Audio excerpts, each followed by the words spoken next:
Bonjour à tous.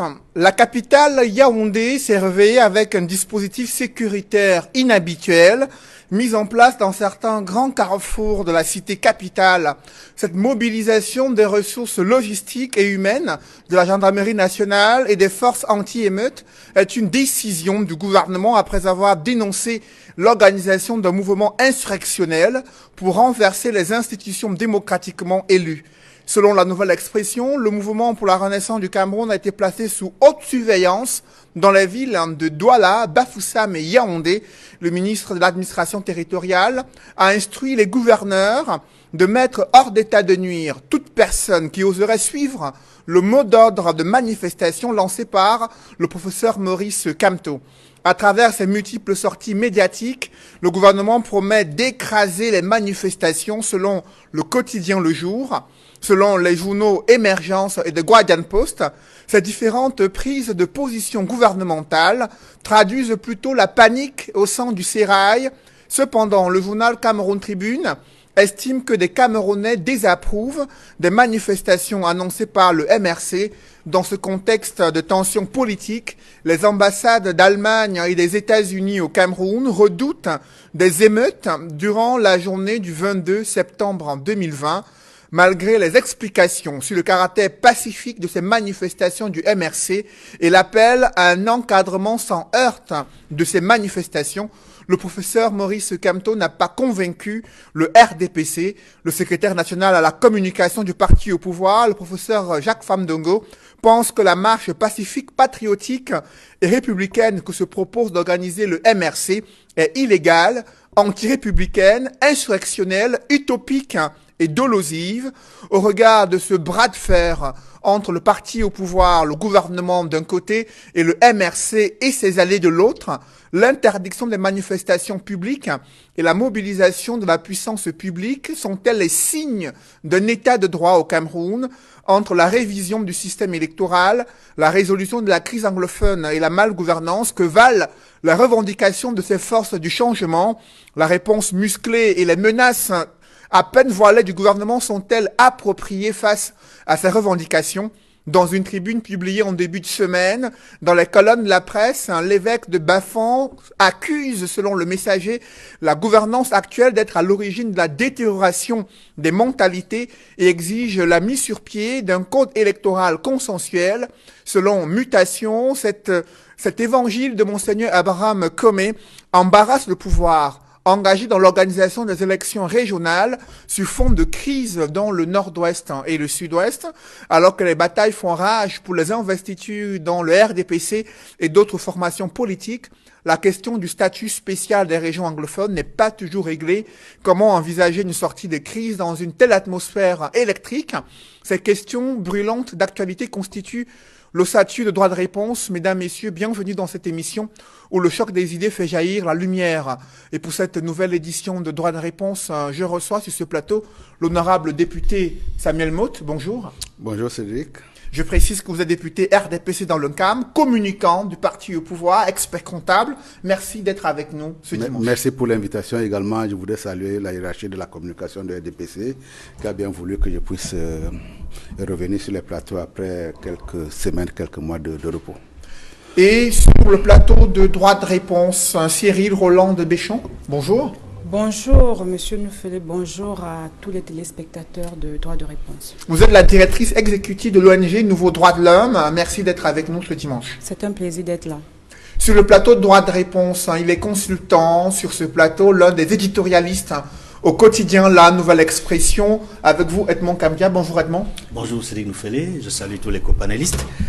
Je renouvelle mes amitiés et mon affection sincère à tous les téléspectateurs fidèles de cette émission. Et le quatrième invité attendu ici est Maître Lavoisier de Sapir, avocat au barreau du Cameroun. Il est également cadre militant du SDF. Avec vous, Edmond Kambial, le Cameroun observe une atmosphère de plus en plus tendue à l'approche de la date des manifestations publiques annoncées par le Mouvement pour la Renaissance du Cameroun et les autres alliés qui ont constitué une plateforme, disent-ils, plateforme pour le changement dans la paix. Que pensez-vous de cette réponse musclée de la part du gouvernement concernant ces différentes manifestations? D'abord, ce n'est pas une surprise, parce que ce n'est pas la première fois que le gouvernement prépare une réponse semblable lorsque l'opposition, ou alors certaines formations politiques de l'opposition, décident ou envisagent des marches pacifiques. Dans le passé, ça s'est vu lorsque le SDF, qui est né, il faut le dire, dans le sang, à travers la marche historique du 26 mai 1990 à Bamenda, où il y a eu des martyrs, des morts. Aujourd'hui, c'est le MRC qui entend organiser des marches le 22 septembre, comme ils l'ont déjà fait dans le passé, notamment en 2019, et on sait les circonstances dans lesquelles les choses sont déroulées. Il y a eu la répression, et le décor est déjà planté, on pourrait le dire, pour la répression. Et les ministres de la République, plusieurs d'ailleurs, les ministres de l'administration territoriale, ont déjà mis en garde non seulement cette formation politique, ses militants, ses cadres et sympathisants, mais également tous les citoyens qui voudraient accompagner ce parti politique dans ce que le MRC même, à travers le message de son président national, a appelé un mouvement gigantesque, qu'au cas où les élections régionales sont organisées. Donc le décor est planté, manifestement, pour une situation qui sera difficile, qui va tendre davantage l'atmosphère, la tension politique et sociale au Cameroun. Nous souhaitons que cette tension baisse. Mais pour cela, il faudrait que de part et d'autre, c'est-à-dire du côté du gouvernement comme du côté de cette formation politique et d'autres formations politiques de l'opposition qui entendent manifester, que d'ici à ce jour-là, on ait le sentiment qu'il y a une volonté de dialoguer. Parce que c'est ce qui a toujours manqué dans ce pays. Parce que dans ce type de contexte, dans d'autres pays, en Europe, aux États-Unis, comme en Afrique, ce qui se passe pour détendre l'atmosphère politique, c'est que le gouvernement, à travers son chef de gouvernement, appelle le leader qui veut marcher ou les formations politiques qui entendent manifester pour discuter avec eux. C'est cela que nous souhaitons. On va en parler tout à l'heure, Edmond Kamkia, avec vous, Cyril Rolando de Péchon, sur l'interdiction des manifestations publiques telles qu'annoncées par le gouvernement, qui a d'abord parlé de manifestations publiques non déclarées pour justifier l'interdiction, et ensuite qui s'est appesanti sur l'objet de cette manifestation prévue le 22 septembre prochain. Vous avez suivi le porte-parole du gouvernement a indiqué que lorsqu'il s'agit de demander le départ d'un chef de l'État qui a été réélu démocratiquement, cela est déjà un mouvement insurrectionnel aux yeux du gouvernement. Comment vous réagissez? Notre réaction, elle est à plusieurs niveaux. Elle est d'abord au niveau de ce contexte d'interdiction presque devenu la norme, ce que nous regrettons, parce qu'à la réalité, même la sortie des gouverneurs était complètement des sorties arbitraires, tout simplement parce que le principe, c'est la liberté. Il ne faut pas qu'on l'oublie. Quand le principe, c'est la liberté, et que des autorités administratives, le président des gouverneurs, disent que les manifestations sont interdites, avant de dire que si elles ne sont pas déclarées, ça veut dire qu'on met entre parenthèses, on fait fi, n'est-ce pas, du principe constitutionnel qui est à la liberté. On aurait voulu que ce principe qu'est la liberté soit à chaque fois mis en avant et protégé ou respecté par tous les acteurs, par les autorités administratives qui sont censées assurer le maintien de l'ordre de la sécurité publique. Maintenant, sur l'objet des manifestations, nous, à Nouveau Droit de l'Homme, on a eu un débat assez long sur cette question et particulièrement, nous estimons que l'objet des manifestations tel que présenté par le MRC ne peut pas induire des manifestations pacifiques. Je tiens à rester assez... Il faut que nous soyons assez lucides les uns et les autres dans ce que nous disons et dans ce que nous faisons. Nous devons être assez responsables aussi, tous les acteurs qui agissent dans le champ de la démocratie, parce que la démocratie n'est pas l'anarchie. La démocratie a des règles. Et dans ces règles-là, tout le monde doit pouvoir se soumettre à un certain nombre de principes et des règles établies. C'est pour cette raison que des organisations, nous sommes 5 ou 6, avoir entrepris de faire une lettre, de prendre position officiellement sur cette question-là pour dire que si le principe des libertés fondamentale et donc des libertés de réunion et de manifestation, c'est un principe établi. Il faut en même temps que ce principe ne soit pas perverti parce que dans les contextes, dans les conventions et traités internationaux, par exemple, vous savez que l'État a l'obligation d'assurer le maintien de l'ordre et l'État aussi a l'obligation, bien entendu, de reconnaître la liberté de manifestation, mais il y a des dispositions d'exception qui prévoient que si l'État a des raisons de croire que la manifestation que vous projetez peut nuire, n'est-ce pas, à l'ordre public, ou alors peut attenter à la liberté des autres, le pouvoir est dans le régime, le total administratif est dans son rôle. Pourquoi est-ce que ça atteint aux libertés des autres? Tout simplement parce qu'il y a quand même des populations au Cameroun qui sont allées aux urnes en 2018, y compris ces leaders de l'opposition, et qui ont désigné le président en place comme étant le président qui était leur choix, qui est donc le président de la République. Donc, difficile de comprendre comment est-ce que on a librement accepté un processus électoral auquel on a même d'ailleurs participé, et par la suite estimé que ce président doit partir alors que nous consentons sur des principes, des bases électorales qui existent, même si par ailleurs on est d'accord sur le fait qu'il y a beaucoup de choses à faire. C'est la difficulté qu'il y a aujourd'hui avec l'appel à manifestation du 22. L'appel à manifestation, et notez aussi que la Constitution dit clairement que personne ne peut s'arroger la souveraineté. Donc en l'état actuel, c'est le MRC qui parle. Donc ce n'est pas le peuple camerounais pris en tant que tel, de notre point de vue, qui est en train de parler, qui est en train d'appeler à la manifestation. Vous voyez qu'il y a beaucoup, il y a beaucoup de points qui peuvent créer vraiment des malentendus. Mais ce que nous voulons davantage, c'est d'appeler tous les acteurs à la responsabilité.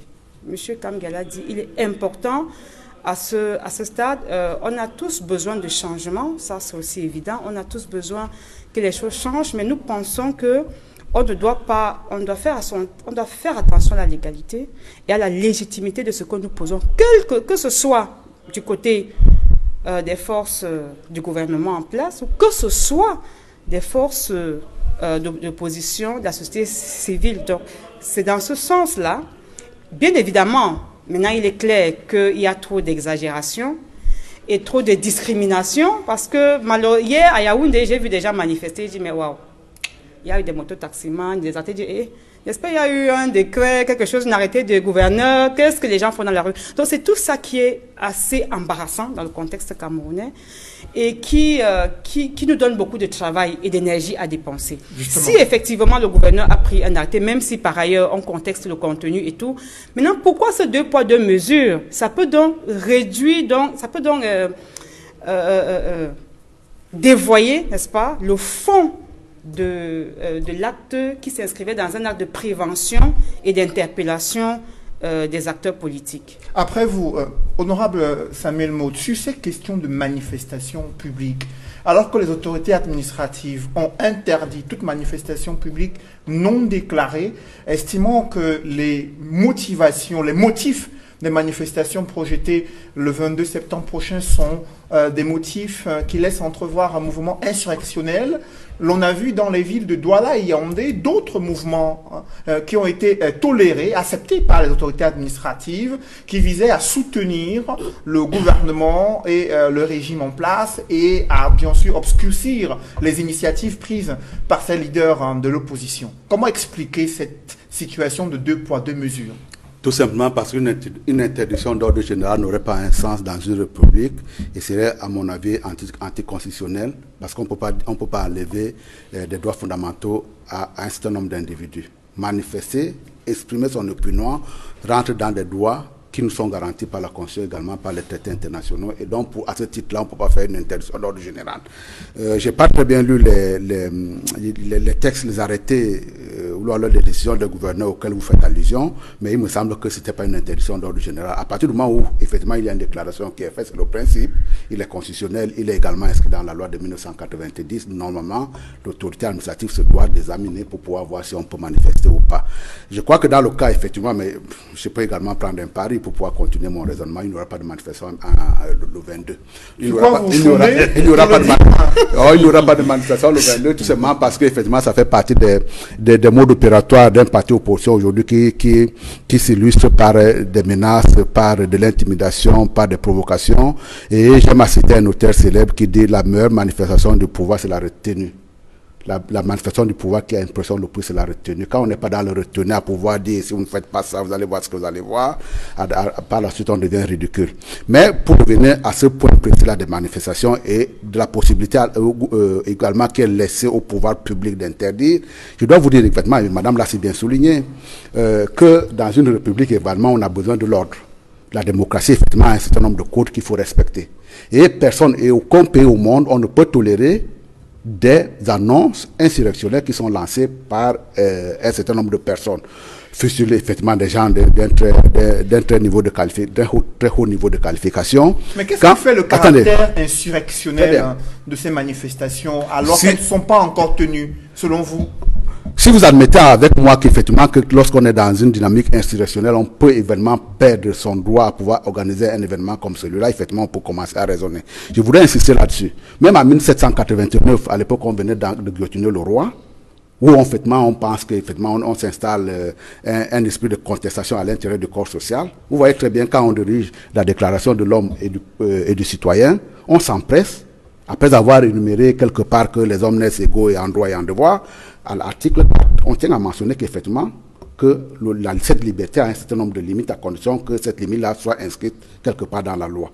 Lorsque vous allez un peu plus loin, lorsque cette fameuse déclaration est reprise sur le plan international, là également vous allez voir qu'il y a une panoplie de limites sur lesquelles il va revenir un peu plus tard. Et donc pour cette raison-là, dans le cadre également de notre corpus juridique, vous verrez très bien qu'effectivement, c'est consacré dans la Constitution qu'on peut s'exprimer librement, c'est ce que nous faisons aujourd'hui. La personne également qui lance le mot d'ordre insurrectionnel, c'est également une liberté d'expression. Mais il faut bien admettre qu'à un moment donné, cette liberté d'expression-là est bel et bien encadrée en disant effectivement, à condition que vous respectez un certain nombre de lois, c'est ce que la loi de 1990 nous enseigne, effectivement on peut vous donner la possibilité de manifester. Très bien.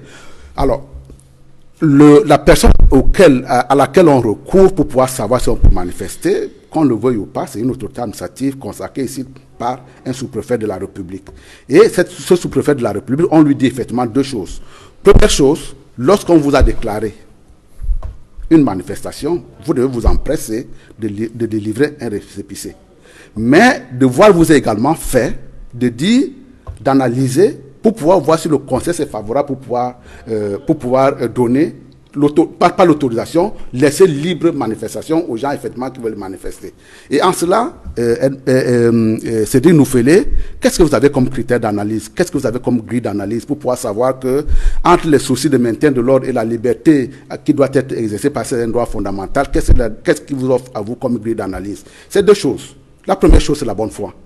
C'est-à-dire que là, lorsque moi je viens vers vous en tant qu'autorité administrative en disant que je veux manifester, je dis bien effectivement c'est une manifestation pacifique. Dans le cas d'espèce, on n'a même pas pris ces précautions-là pour dire que c'est une manifestation pacifique, on l'a inscrit dans l'insurrection. Parce qu'on veut chasser un président de la République, elle ne peut plus être manifeste, elle ne peut plus être pacifiste, ce genre de manifestation. Mais premièrement, je vous dis, je peux être pacifiste. Je dois rentrer dans mes entrailles pour pouvoir essayer de décoder, pour pouvoir savoir si en tant qu'individu, en tant que leader d'opinion, est-ce que vous pouvez, à travers cet événement-là que vous voulez organiser, vous pouvez effectivement le contenir pour pouvoir en faire un événement pacifique. Si vous avez franchi cette grille d'analyse, effectivement, en toute bonne foi, on peut vous donner. Mais là également, lorsque vous avez le doute, vous vous référez à quoi? Au fait précédent. C'est-à-dire que lorsque telle personne a l'habitude de manifester, quelles sont les conséquences qu'on peut en tirer? Qu'est-ce qu'il y en a eu comme conséquences? Parce que quand vous mettez en relief entre les Bensikinaires qui fonctionnent, qui manifestent pacifiquement à Yaoundé et à Douala, et les gens qui, depuis 2018, appellent à l'insurrection, le fait précédent ne plaide pas pour des gens qui, depuis 2018, ont dit effectivement, je vais faire semblant de participer à une élection présidentielle. Vous pas autorisé, hein? Attendez. J'ai fait semblant de participer à une manifestation Et du coup, finalement, c'était juste pour, non pas à une manifestation, à une élection présidentielle, mais en réalité, le but du juge, c'était de dire, une fois qu'on a fait semblant de voter, à ce moment-là, on descend dans la rue pour pouvoir dire descendez parce que j'ai gagné. Le fait extérieur en ce qui concerne le MSC ne plaide pas. Et encore une dernière fois, au-delà de ce fait précédent-là, la bonne foi, elle est caractérisée. Vous citez les faits précédents, honorable Samuel Maud. Durant les manifestations organisées en janvier 2019 et en juin 2019, il n'y a eu aucune casse qui a été observée dans les villes de Douala. Il n'y a eu aucun mouvement insurrectionnel observé. On a plutôt vu des arrestations musclées des militants de cette formation politique et le maintien en détention durant plusieurs mois. D'où vient donc le fait que vous estimez qu'il y a eu un précédent concernant les insurrections? Non, il y a un précédent et c'est pas parce que ça n'a pas marché que ça n'en fait pas un précédent. Je voudrais également que nous sommes dans le passé. Là, tout à l'heure aussi, vous avez ouvert l'émission en déclarant tout haut et fort qu'on a cadré toute la ville de Yaoundé. On est dans un milieu sensible dans lequel les procédures doivent être appliquées. C'est-à-dire que la procédure vous dit seulement quand il y a une menace, et là elle est réelle, même si elle ne lui donne pas beaucoup d'importance parce qu'il sait que les gens ne descendront pas, la personne qui gère en back-office l'ensemble de ces procédures-là, il dit tout simplement, à partir du moment où il y a une menace quelque part, voilà ce que je dois dérouler comme arsenal. Et ce n'est pas parce que les gens sont dans les rues aujourd'hui que forcément ça est un événement majeur qui va se passer. Il sait très bien que si jamais il ne l'a pas fait et que les gens sont descendus, on va lui demander des comptes à lui. Donc peu importe, on ne lui demande pas son anticipation personnelle. Sur le plan des codes, on lui a tout simplement dit que lorsqu'il y a une menace, voilà ce qu'il faut faire. Et en ce qui concerne l'application de cette procédure, il fera l'essentiel. Même si par ailleurs, il a une option plus ou moins contraire par rapport aux conséquences que ça peut avoir, il appliquera tout de même la procédure. Et en ce qui concerne effectivement les événements de 2019, mais la demande également insurrectionnelle, l'appel à l'insurrection était réel. Et ce n'est pas parce qu'on s'est retrouvé deux dans la rue et que ça n'a pas pris, le feu n'a pas pris, que forcément on va dire qu'effectivement dans ce cas-là on n'a pas manifesté. Et encore une dernière fois, en ce qui concerne, pour pouvoir arrêter là-dessus, les descentes de 2019, on ne peut pas dire que non plus que ça a été d'un pacifisme absolu, hein, puisque vous allez également dénombrer qu'il y a des gens pareils qui ont été blessés, et donc on doit éviter effectivement qu'on en arrive à blesser un certain nombre de citoyens, des citoyens de l'opposition. Après vous, on accueille sur ce plateau Maître Lavoisier de Sapi, bonjour.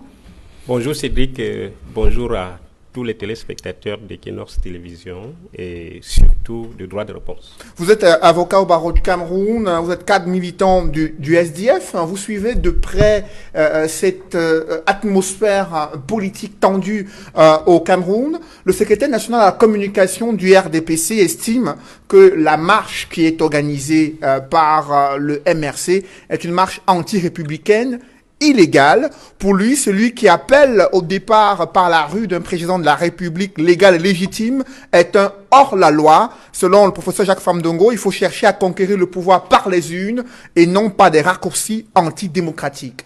Comment appréciez-vous la réaction du RDPC face à ces manifestations publiques annoncées pour le 22 septembre prochain? Je crois que depuis 1990, ni le RDPC, ni les gouvernements successifs constitués par M. Paul Biya n'ont jamais accepté le multipartisme et la pluralité d'opinions dans notre pays. Le RDPC se bat depuis plus de 30 ans pour imposer aux Camerounais la pensée unique. C'est ce qui se passe actuellement. Mais avant de continuer, je crois qu'il faut repréciser le cadre juridique de la liberté d'expression. Parce que exprimer une idée, même dans la rue, il y a un cadre juridique accepté par le Cameroun. Et je vais vous le donner. La Déclaration universelle des droits de l'homme dit à l'article 19, « Tout individu a droit à la liberté d'opinion et d'expression, ce qui implique le droit de ne pas être inquiété pour ses opinions, celui de rechercher, de recevoir et de répandre sans considération de frontières les informations et les idées par quelque moyen d'expression que ce soit. » Ça, c'est l'article 19. L'article 20 de la Déclaration universelle des droits de l'homme va dans le même sens. Toute personne a droit à la liberté de réunion et d'association. Je voudrais relever que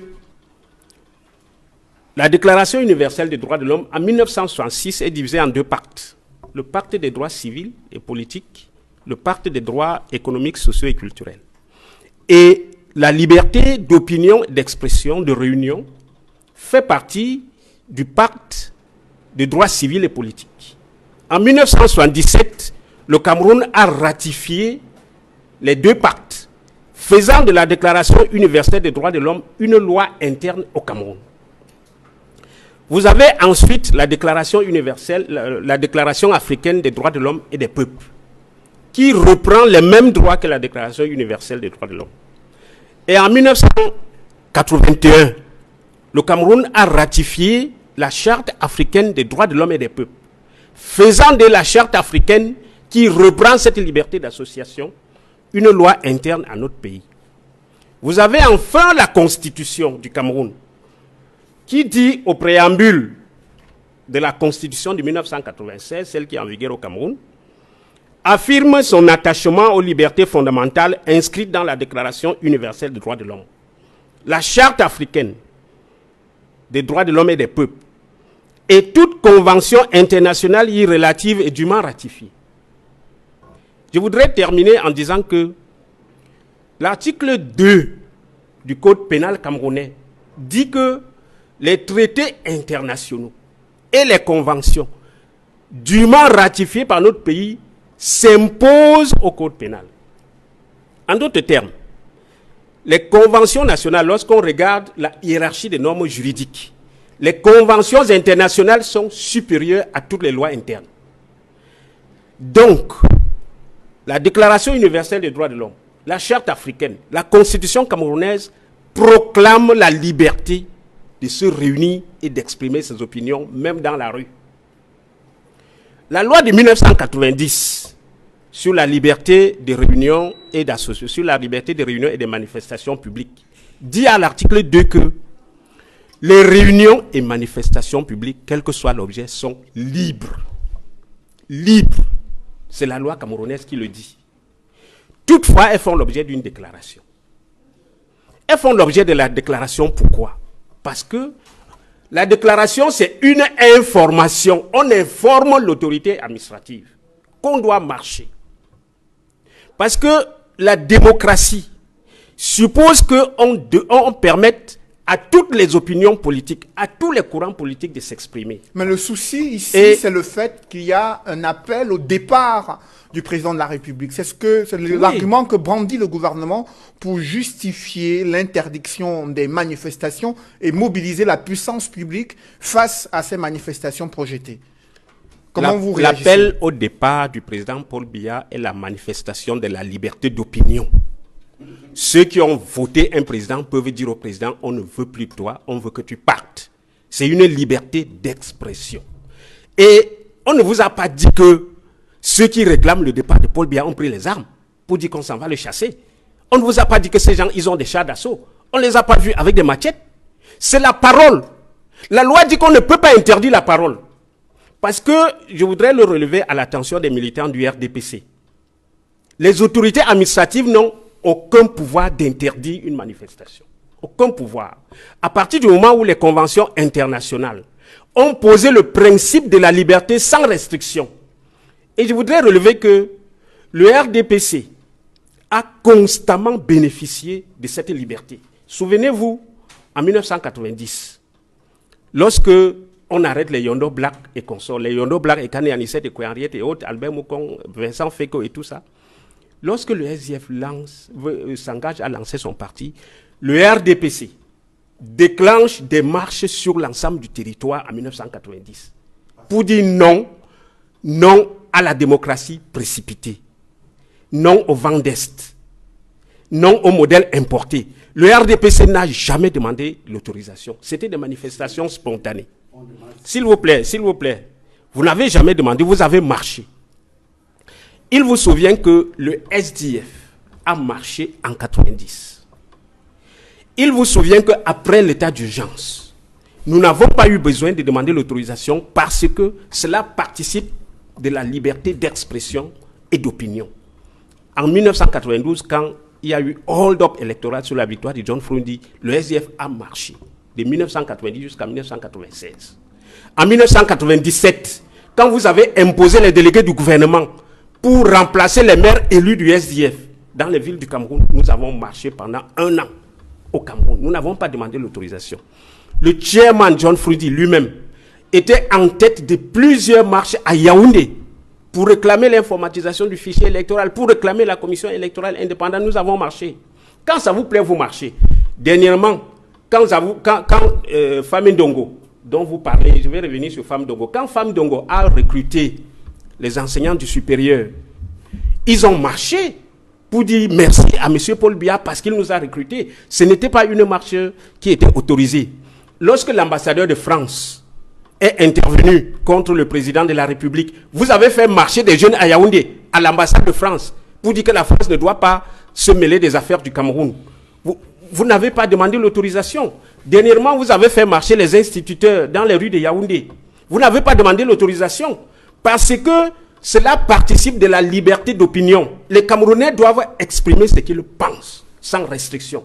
Maintenant, ce qui se passe dans un État démocratique, c'est que quand l'autorité administrative est informée d'une marche, cette autorité, de par la loi sur le maintien de l'ordre, requiert la force publique. Et la force publique est là pour encadrer les manifestants, pour leur faire marcher de là où ils veulent, exprimer leur opinion jusqu'à leur point de chute. Et après, chacun rentre chez lui. Mais nous avons constaté que le RDPC utilise les autorités administratives pour bâillonner la liberté d'expression dans notre pays. Nous avons vu par exemple que un sous-préfet à Banja a interdit l'installation d'un bureau d'une circonscription du SDF. Un bureau qu'on a élu régulièrement, on vient pour installer le bureau. Moi, j'étais là. Le sous-préfet sort un arrêté d'interdiction qu'on ne doit pas installer le bureau de la circonscription du SDF. Sous prétexte qu'il y a atteinte à l'ordre public. Quand c'est le RDPC, on ne parle pas d'ordre public. Quand c'est l'opposition, on parle d'ordre public. Donc la notion d'ordre public que vous utilisez, vous l'utilisez à mauvais escient pour empêcher les Camerounais de manifester leur opinion. Et je voudrais chuter là en disant que le professeur Jacques Fam Ndongo est très mal placé pour donner les leçons de démocratie aux citoyens camerounais. Pourquoi? Parce que il vous souvient que quand on arrête les professeurs Yondo Black et autres, en 1990, en février 1990, en mars 1990, Jacques Fam Ndongo signe un communiqué. Il travaillait à la présidence en tant que directeur du courrier présidentiel. Jacques Fam Ndongo signe un communiqué pour dire on n'a pas arrêté le bâtonnier Yondo Black, les Ekane Anisset et autres parce qu'ils voulaient créer un parti politique. On les a arrêtés parce qu'ils tentaient de renverser les institutions. Des gens qui s'étaient regroupés pour discuter sur le statut d'un parti de l'opposition. Ça devenait la subversion, l'insurrection. On les a arrêtés. Fam Ndongo a signé qu'on ne les a pas arrêtés pour ça. D'ailleurs, la Constitution prévoit que, à l'article 3, la Constitution de 1972, prévoit qu'à l'article 3, les partis politiques concourent au suffrage. Vous retrouvez cette expression dans le texte que Fam Ndongo a signé en 2020. Cette année, qu'il vient de signer en septembre 2020, la compte Camto, vous retrouvez les expressions qu'il a utilisées en 90. Quand il dit ça, que la création d'un parti politique n'est pas interdite, le SIF dépose ses statuts. Et quand on veut lancer le SIF, c'est le même Jacques Fam Ndongo, conseiller du président de la République, qui conseille qu'on militarise Bamenda et qu'on tue les citoyens. Parce qu'on voulait lancer un parti politique. Donc vous voyez que ce monsieur n'est pas bien placé pour donner les leçons de démocratie. Parce que c'est l'un des idéologues de la dictature que nous connaissons dans ce pays. Ça dit que quand ça lui convient, il vous dit ça, c'est pas bien, ça, c'est pas bien. Quand c'est le RDPC, on trouve que tout est parfait. J'ai dit non.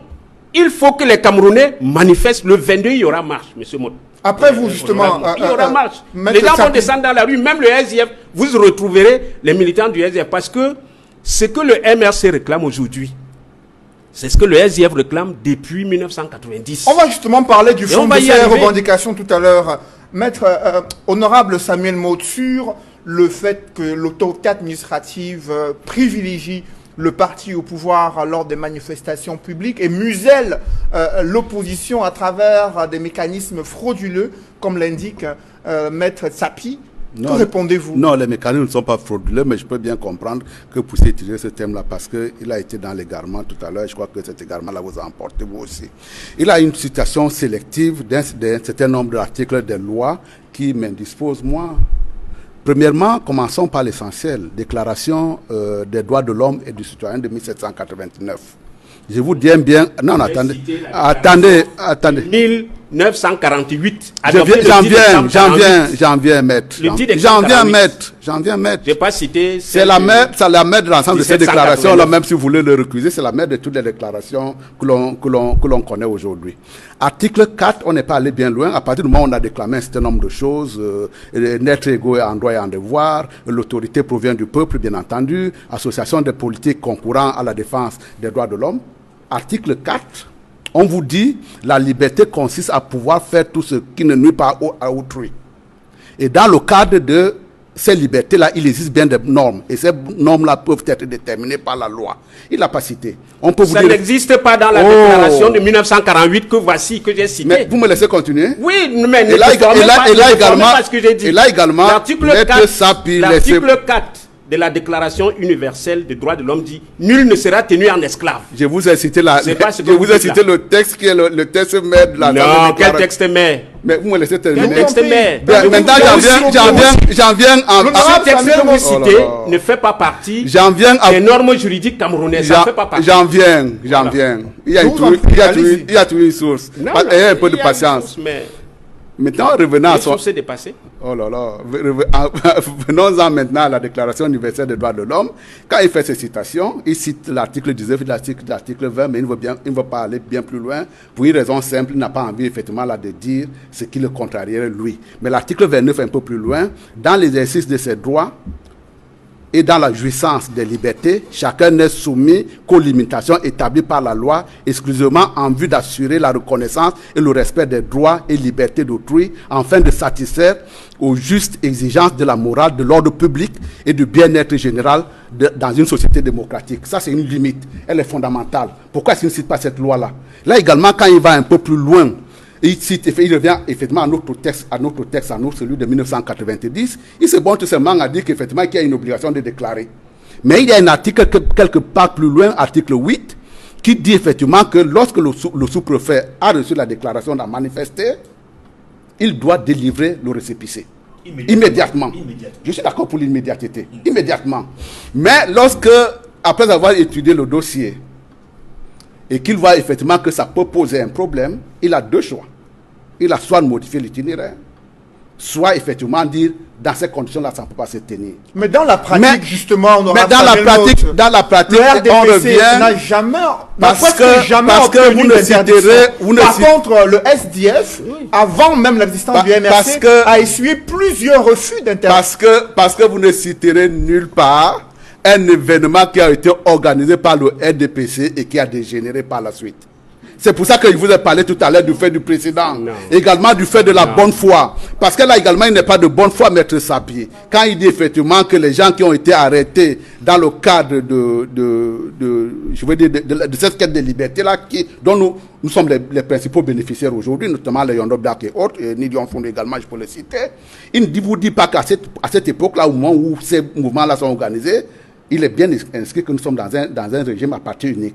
Et commencer à sortir de ce carcan-là, effectivement, en pensant, là, effectivement, on était dans une situation où on était en train d'enfreindre la loi. D'où la réaction du professeur Jacques Famen-Dogo à l'époque en disant, compte tenu du fait que cette démarche-là, elle n'est nullement inscrite dans la loi, parce que dans notre corpus actuel, on ne reconnaît que l'existence d'un parti politique. Effectivement, on restera dans ce cadre-là en attendant que par le biais soit des négociations, soit des rapports de force également, soit parce que le gouvernement en place l'aura bien voulu, parce que le président également de la République, son excellence Paul Biya, sait écouter le peuple, on peut également bouger. Et il faut mettre ça dans ce contexte. Et là également, nous sommes dans une république, je voudrais terminer là-dessus. Tout ce que nous devons faire doit subir un encadrement. Et écoutez-moi bien, très bien. Est-ce qu'on peut encadrer les manifestations projetées le 22 septembre prochain? Est-ce qu'on peut les encadrer avec les forces de l'ordre? Ce sera au gouvernement, ce sera à l'administration de maintien de l'ordre à répondre à cette question. Mais je voudrais tout simplement vous mettre également là aussi les choses en perspective. Partout ailleurs, il arrive souvent qu'on autorise quand on pense effectivement que ça ne peut pas apporter des troubles à l'ordre public. Cette notion de trouble à l'ordre public également tient, les gouvernants tiennent effectivement à ce que les conditions de manifestation puissent être respectées. Lorsque vous êtes, par exemple, levé pour pouvoir faire une manifestation banale, effectivement, on peut vous donner. Je vais vous prendre un exemple. Dans le cadre de manifestation des gilets jaunes en France, ça a été autorisé, n'est-ce pas? Ça a été très souvent autorisé, 2 fois encadré, mais il y a un élément que vous ne devez pas perdre de vue. Si on les laisse le faire, parce qu'effectivement, ils pourront casser 2 ou 3 boutiques, on peut effectivement le supporter, mais à partir du moment où il y a un Rubicon qui est franchi, effectivement, on voit très bien que l'État se referme. Une toute petite phrase qui a été prononcée par un manifestant à l'époque, qui s'appelle Éric Druyet. On lui dit, mais vous avez été à proximité de l'Élysée. Qu'est-ce que vous entendez faire là-bas? Il a dit, avec le français, on lui connaissait, mais on était là-bas parce que si on était arrivé, on rentrait dedans. Le simple fait d'avoir dit à l'intérieur sur une chaîne de télévision que si on arrive à proximité de l'Élysée, on rentre dedans, ça lui a valu une condamnation à 15 mois avec sursis. Mais il a été tout de même condamné. Lorsque vous avez également des syndicalistes qui se lèvent demain ou après-demain pour pouvoir revendiquer leurs droits, à condition que ça n'ait pas un ralent, je veux dire, insurrectionnel, on peut voir. Mais quand vous avez une manifestation en face de vous, où on vous dit de manière assez claire que nous allons là pour renverser des institutions, ça ne peut plus être une manifestation banale, que ce soit au Cameroun, que ce soit en France, que ce soit aux États-Unis, que ce soit en Grande-Bretagne. Parce que là, écoutez-moi très bien. Mais écoutez, on avait essayé également à Éric Druyet de barrer des voies, parce qu'on a étudié là aussi, on a sorti des chars d'assaut pour pouvoir barrer les voies, mais il est parti tout simplement ce qui lui a été reproché, c'est d'avoir dit sur CNews, si nous étions arrivés à proximité de l'Élysée, nous serions rentrés dedans. Le simple fait de dire nous serons rentrés dedans à l'intérieur de l'Élysée lui a valu une condamnation. Il ne faut pas perdre ça. Après vous, honorable Samuel Motte, Cyril Roland Deschamps, l'attitude d'autorité administrative face aux organisateurs de manifestations publiques, notamment ceux qui sont des partis politiques de la société civile et qui ont des revendications politiques. Comment appréciez-vous cette attitude-là? Non, la notion d'ordre public est complètement galvaudée. Monsieur Motte est en train d'essayer de démontrer une chose qui est difficile à comprendre. C'est-à-dire que même un schéma, on n'arrive pas à comprendre. Ce qui est établi au Cameroun, et tout le monde le sait, ce sont les faits. C'est une liberté qui est appréciée différemment selon que ceux qui demandent à manifester sont proches. Ou pas? Je vous ai écouté assez religieusement, oui, voilà. Selon que vous êtes assez proche du pouvoir en place, ou alors que vous avez une autre votre expression qu'elle soit différente, n'est-ce pas, ou soit antagoniste aux politiques, ou alors qu'il soit pour critiquer ce qui est en train d'être fait. Quand M. Motte dit que le RDPC n'a jamais organisé une manifestation qui a dégénéré, je suis désolé, sauf s'il ne vit pas au Cameroun.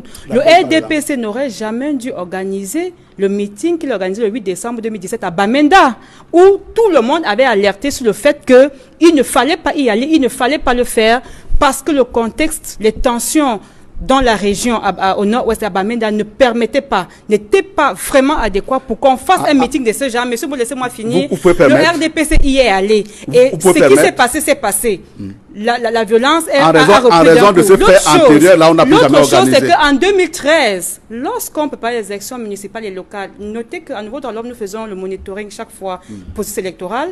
En 2013, j'oublie seulement la localité, c'était même la désignation des représentants, des candidats du RDPC. Donc, c'était une bagarre au sein du RDPC. C'était pas avec un parti. Et le RDPC avait pourtant autorisé cette manifestation. Monsieur Maud, laissez-moi parler. Donc, c'est pour dire que une liberté, un droit fondamental, comme il explique, n'est-ce pas, ne s'apprécie pas à la tête du client. Et monsieur Maud nous conforte dans cette appréciation qu'ils font, parce qu'il fait dire, on peut vous. Ce sont ces mots depuis là. On peut voir. On peut vous accorder, mais ce n'est pas possible. Ce n'est pas de ça qu'il s'agit. Il ne s'agit pas de voir. Ça doit pas vous plaire. Il s'agit de laisser, de respecter en fait ce droit. Et respecter ce droit en droit veut dire que vous laissez les gens faire ce qu'ils ont à faire. Parce que vous vous abstenez de vous abstenez, vous l'autorité, n'est-ce pas, à bloquer leurs droits. C'est de ça qu'il s'agit en matière de liberté fondamentale. Il ne s'agit pas de voir si est-ce que ce que je veux dire plaît au régime ou pas. Je ne suis pas obligé de plaire au régime, n'est-ce pas? Donc, la réalité, c'est que, monsieur Nouffelé, on a un problème au Cameroun. C'est qu'on a une dérive dictatoriale qui prend de l'ampleur et qui inquiète. Quels sont les éléments qui constituent cette dérive-là, selon vous? Les restrictions de l'espace civique au Cameroun sont absolument graves. Et ça préoccupe c'est pas aujourd'hui qu'on en parle. On en parle depuis quelques années déjà, où même les simples réunions sont interdites. Moi, j'en ai payé les frais en 2018. Je faisais une réunion sur liberté publique, n'est-ce pas? D'ailleurs, couvert même par vos médias, où le gouverneur, le sous-préfet à l'époque, a fait débarquer toute une escouade de policiers. Et ce n'est pas que nous ne sommes pas les seuls. Il y a toutes les organisations civiles ne peuvent plus se réunir à Yaoundé quand ce n'est pas dans votre siège. Quand vous annoncez déjà que je vais à tel endroit, d'abord on appelle l'hôtel pour dire qu'on ne veut pas voir ces gens-là dans votre hôtel, sinon on va vous envoyer les impôts. Tous les moyens de pression sont bons. C'est-à-dire que quand vous avez mal à la décision, c'est que tout est fait pour empêcher, n'est-ce pas, les citoyens de s'exprimer. Et c'est absolument dommage. Ce n'est pas ça la Constitution du Cameroun. Ce n'est pas ça la loi de 90. Il faut bien qu'on remette la balle au centre. Maintenant, il peut y avoir, comme M. Mott l'a dit, des exceptions. Oui, c'est la loi. La loi, bien entendu, elle établit des principes, elle établit aussi des exceptions. Mais il faut que le principe soit respecté. Je l'ai dit à l'entame, le principe, c'est la liberté. Le principe, ce n'est pas de dire que sont interdites jusqu'à nouvel ordre ou jusqu'à si.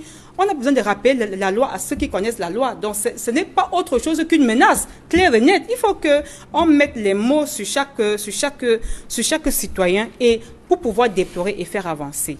Le MRC a demandé à marcher. Je l'ai dit à l'entame. Pour renverser les institutions républicaines. Le fond des revendications, justement, Cyril Roland de Béchon, vous vous êtes réunis pour vous exprimer et analyser le fond des revendications posées par cette formation politique, d'abord sur le système électoral. Pourquoi vous avez estimé que cette question, cette revendication était pertinente à vos yeux? La revendication est pertinente parce que nous y travaillons depuis que NDH existe. Il faut noter que la revendication du code électoral commence avec l'Église catholique à travers le service national justice et paix. Et nous travaillons avec le service national justice et paix à l'époque pour faire cette campagne de plaidoyer et de demande de la mise en place d'un code électoral au Cameroun. Le travail préliminaire, il y en a plein qui nous écoutent. Justin Maboud, ils sont pleins, qui savent quel est le travail que la conférence épiscopale avait fait à l'époque avec NDH. Ensuite, nous avons d'ailleurs continué ce plaidoyer. En 2012, nous étions aux consultations menées par le Premier ministre pour l'adoption du code électoral. C'est pour dire que c'est une préoccupation profonde de nouveaux droits de l'homme et des organisations qui travaillent depuis quelque temps. Ce n'est pas un problème qui est nouveau. Vous voyez? Donc, c'est un problème qui date et nous avons toujours dit que cette règle, la règle du jeu qui concerne le code électoral, est une règle fondamentale en matière de démocratie. Parce que c'est une question qui est liée à la dévolution du pouvoir. Et il n'y a rien d'autre d'aussi important que la dévolution du pouvoir dans un système qui se veut démocratique. Et donc, depuis, on a toujours dit, et on continue de le dire, le code électoral en l'état ne peut pas produire des élections justes, libres et transparentes au Cameroun. Ça, on l'a dit depuis et on continue de le dire. C'est pas comme ce MRC, c'est pas comme si on commençait à parler du code en 2018, n'est-ce pas, ou en 2020 avec le MRC. Non, je suis désolée.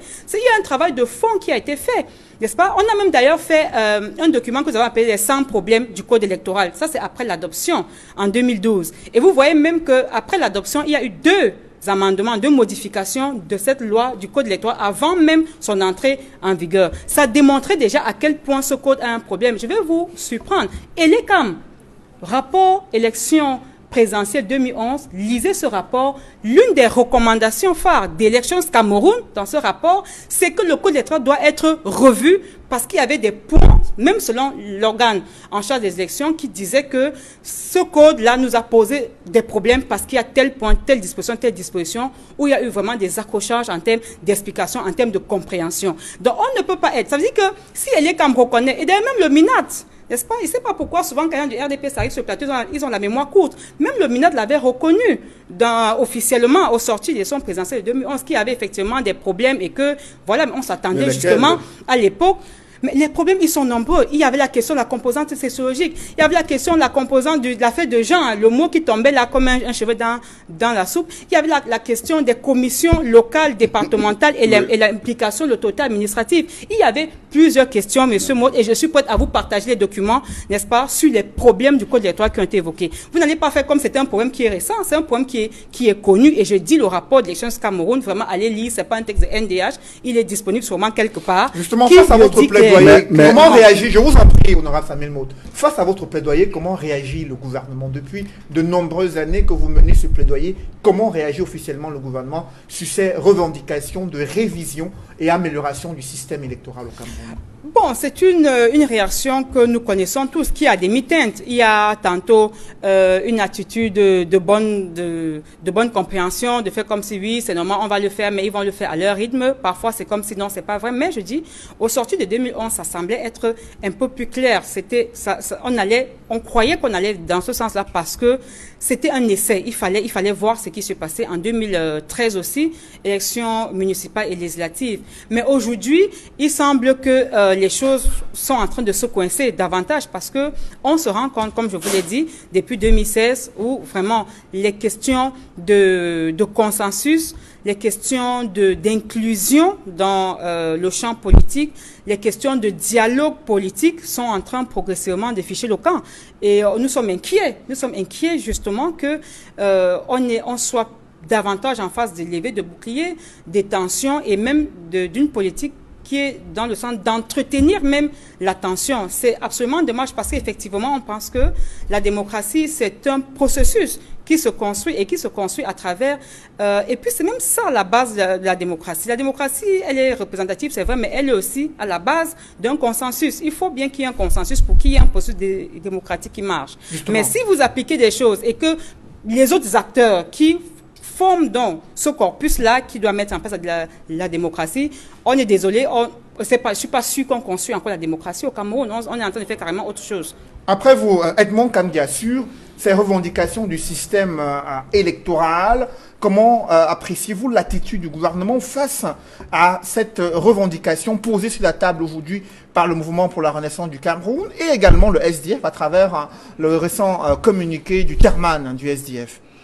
Je voudrais d'abord faire une précision par rapport au débat tout à l'heure qu'il y a eu sur les textes, deux textes, notamment le texte que citait M. Motte de 1789 sur la Déclaration des droits de l'homme et du citoyen et la Déclaration universelle des droits de l'homme du 10 décembre 1948 que citait Maître Tsapi. Je voudrais juste... Je l'ai cité aussi le dernier. Oui, par la suite. Oui, non, je veux dire qu'il y a deux textes qui s'affrontent selon le débat qu'on a eu tout à l'heure. Il y a une genèse. Oui, je le sais. Je voulais parler de la genèse. Permettez, allez-y, Monsieur Motte, que je déroule pour dire que la Déclaration universelle des droits de l'homme du 10 décembre 1948 est la synthèse de tous les textes antérieurs connus en matière de défense des droits de l'homme. C'est la référence internationale sur les droits de l'homme. Très bien. Donc c'est la version améliorée de tous les textes antérieurs, y compris celle des droits de l'homme et des droits et devoirs du citoyen de 1989. Je voudrais qu'on s'entende là-dessus pour évoluer. Pour dire que s'il faut citer un texte, la référence, c'est la Déclaration universelle des droits de l'homme, que la Constitution camerounaise du 18 janvier 1996 a expressément cité dans son préambule, qui dit « Le Cameroun affirme son attachement aux libertés fondamentales, à la Déclaration universelle des droits de l'homme, à la Charte des Nations Unies, à la Charte africaine des droits de l'homme et des peuples, aux conventions internationales dûment signées et ratifiées. » C'est ce que dit le préambule. Plus loin, à l'article 45 de la Constitution camerounaise, en vigueur, il est indiqué que les traités ou accords internationaux régulièrement signés et ratifiés ont une autorité supérieure aux lois dès leur publication. Quand je le dis ainsi, je rappelle également que la liberté de manifester est un droit fondamental. Ça fait partie de ce que la Constitution a appelé les libertés fondamentales. Il n'y a pas de doute là-dessus. Et si le Cameroun est un état de droit, c'est qu'il respecte toutes les libertés, y compris le droit de manifester. Et la manifestation, il faut le dire, est prévue par des lois en vigueur, notamment la loi sur les réunions et les manifestations publiques, qui encadrent leur exercice. Et tout à l'heure, M. Motte nous a bien rappelé ce que dit l'article 8. Et je tenais à lui dire, quand il le développait, que lorsque un parti politique fait une déclaration, il reçoit immédiatement, c'est-à-dire que le récépissé lui est remis immédiatement, c'est ce que dit l'article 8. Oui. Et comme M. Motte l'a également dit par la suite, il y a deux possibilités. L'autorité administrative, notamment le sous-préfet compétent, a la possibilité de modifier l'itinéraire. Si l'itinéraire prévu par les organisateurs ne correspond pas aux prérogatives qui vont dans le sens de la notion que vous avez évoquée tout à l'heure de l'ordre public ou du maintien de l'ordre, qui est une notion, il faut le dire, très floue, élastique, Elle existe. utilisée. Non, elle existe. Je suis juriste, monsieur Mott. Bien Je sûr. dis qu'elle existe. Oui, bien sûr. C'est pour cela qu'elle est invoquée, y compris dans les textes de loi. Oui. Mais je dis que c'est une expression élastique qui est floue, qui n'est pas précise. Ça, je le dis en tant que juriste. Et nous avons l'impression que les autorités administratives l'utilisent à leur convenance et dans un sens liberticide. Et il faut le dire également, l'autre possibilité, c'est que l'autorité administrative, en dehors de la possibilité de modifier l'itinéraire et d'encadrer, Peut interdire. peut interdire. Mais là, il faut notifier. Et l'expérience nous a montré que chaque fois que c'est interdit, il n'y a pas la notification qui suit. Et permettez que je déroule, monsieur Mott. Si. Je n'ai pas terminé. Allez-y, allez-y. Ce sont des préalables importants pour répondre à la question que pose monsieur Noufélé. Le Cameroun est-il dans un état d'urgence? La réponse est non. Le Cameroun est-il sous état d'exception? La réponse est non. Le décor que l'on voit planter déjà à Yaoundé et qui s'annonce à Douala et à Bafoussam ne correspondent pas à un cadre juridique normal où le Cameroun, où les Camerounais doivent exercer librement leur liberté fondamentale. C'est un décor qui ressemble à un pays dans l'état d'urgence ou dans un état d'exception. Je tenais à le dire. Je n'ai pas terminé, monsieur Mott. On a eu le même Je décor. vous en n'ai prie, pas terminé, honorable monsieur On a eu Samuel le Mott. même décor aux Je vous en Champs-Élysées. prie, honorable Samuel Modi. Je suis au Cameroun, je ne suis pas aux Champs-Élysées. Je parle des lois camerounaises. Je parle des textes, accords, traités internationaux dûment signés, ratifiés par le Cameroun, Très qui bien. font partie et qui ont même une autorité supérieure à nos lois. Article 45 de la Constitution. Je le rappelle pour que vous le compreniez, monsieur Mott. Je parle du Cameroun et des textes que nous avons dûment ratifiés et Calmez-vous, signifiés. Edmond.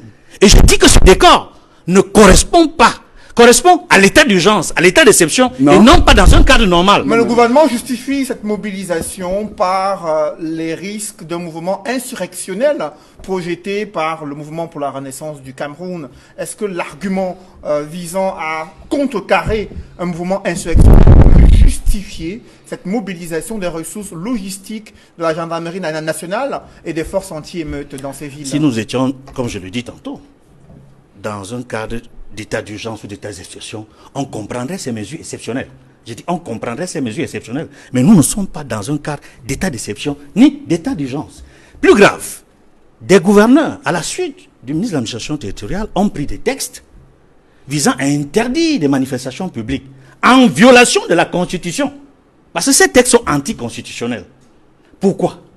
Parce que la loi donne la compétence exclusive à une autorité administrative qui s'appelle le sous-préfet. Lui seul peut changer l'itinéraire ou interdire et notifier. C'est ce que dit l'article 8 de cette loi.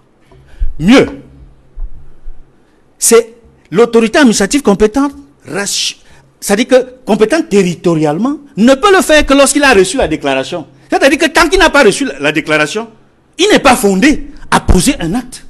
Il reçoit la déclaration, il apprécie et il décide. Soit il remet le récépissé, soit il l'interdit. C'est le sous-préfet, ce n'est pas le gouverneur, ce n'est pas le préfet, je le précise. Parce que nous avons assisté il y a quelques jours, dans la Sanaga maritime, à un événement qui s'est déroulé alors que les autorités administratives avaient interdit toute manifestation publique. Nous avons vu le secrétaire du comité central, du RDPC, violer allègrement la loi. Alors que l'autorité administrative de la Sanaga maritime, le sous-préfet du coin, ont interdit les manifestations. Il a violé cette interdiction. Il allait organiser un événement du côté d'Équiterre avec une tendance de l'UPC qui est membre du G20. C'est-à-dire, cette tendance de l'UPC qui a accompagné le RDPC dans sa campagne électorale pour l'élection du président Paul Biya en 2018. Je dis bien en violation de la loi. On peut le vérifier. Allez le vérifier. Cela montre que ce qu'on a souvent dit sur ce plateau, c'est-à-dire la confusion et l'amalgame entre l'État et le parti et le RDPC, ça se vérifie. Je vous dis, M. Jean Kouété est allé en violation de la loi faire un événement, organiser un événement, certes, pour adouber, pour soutenir le membre de l'UPC qui faisait cet événement le 13 septembre à l'occasion de cet événement qui rappelle la mort de Oumyombe, dans un cadre où l'autorité administrative a interdit toute manifestation. Mais M. Kamga, vous oubliez de dire que même le membre de l'UPC, ceux qui ont organisé cette affaire-là, Oui. sont des personnes illégitimes. Tout à fait. Il y a une décision J'allais en arriver. au Cameroun Oui. qui ne reconnaît pas ce monsieur Comme secrétaire général, oui. Robert Bapol-Ipot n'est pas secrétaire général de l'UPC. Depuis la dernière décision de justice du même pays. du tribunal administratif Bon, mais là, du vous- centre là, de vous- Yaoundé. là, vous sortez- De Yaoundé. Vous sortez- Donc Je vous en prie. c'est une double violation. C'est-à-dire le RDPC, pas son secrétaire général, a violé la loi, accompagnant son compère, qui lui aussi a violé la loi, parce qu'il n'avait plus qualité pour agir en ce nom à cet endroit où il se trouvait. Ces préalables sont importants, M. Noufeli, pour comprendre que le gouvernement, quand ça l'arrange, il viole ses propres lois. Il viole les propres lois du Cameroun, à travers le RDPC, à travers l'événement que j'ai cité. Mais les autres doivent absolument respecter la loi. Et on soupçonne même les autres des choses qu'ils n'ont pas encore commises, ou qu'ils n'ont peut-être même pas l'intention de commettre, en interdisant a priori un événement pour lequel ils n'avaient même pas encore déposé la déclaration pour que l'autorité exclusivement compétente puisse se prononcer, le sous-préfet et personne d'autre. Ce sont des déclarations liminaires importantes quand on est dans un état de droit, M. Noufeli. Et sur le fond des revendications posées par cette formation politique, notamment le système électoral, on a suivi Monseigneur Abraham Komé qui lui aussi s'est prononcé déplorant un système électoral taillé à la mesure de ceux de l'élite dirigeante du Cameroun et peu favorable à l'éclosion et l'alternance démocratique. Qu'est-ce que vous en pensez? J'ai Edmond Kamkia? beaucoup apprécié la sortie de l'évêque de Bafang, Monseigneur Abraham Komé. Il est par ailleurs président de la conférence épiscopale nationale du Cameroun. Et il est bon que dans un contexte comme celui-ci, que des autorités morales puissent parler, puissent réagir pour apaiser. Et c'est ce qu'il a fait. Malheureusement, il a été soit mal compris, soit le ministre chargé de l'enseignement, le secrétaire national de la communication du RDPC a voulu lui faire dire ce qu'il n'a pas dit. C'est un éveilleur de conscience, Monseigneur Abraham Komé. Parce que tout ce qu'il dit est fondé par rapport au processus électoral. Il est important dans un pays que le système électoral soit réformé de manière consensuelle. Je prendrai des exemples dans des pays amis, à côté, voisins, où l'absence du toilettage du code électoral a créé des situations désastreuses. Mais restons sur les revendications fondamentales du MRC et du SDF, parce qu'elles se rejoignent au moins en 2 points. 1. Le règlement de la crise anglophone. 2. La réforme consensuelle du système électoral. Et 3. Pour ce qui concerne le SDF, le débat sur la forme de l'État.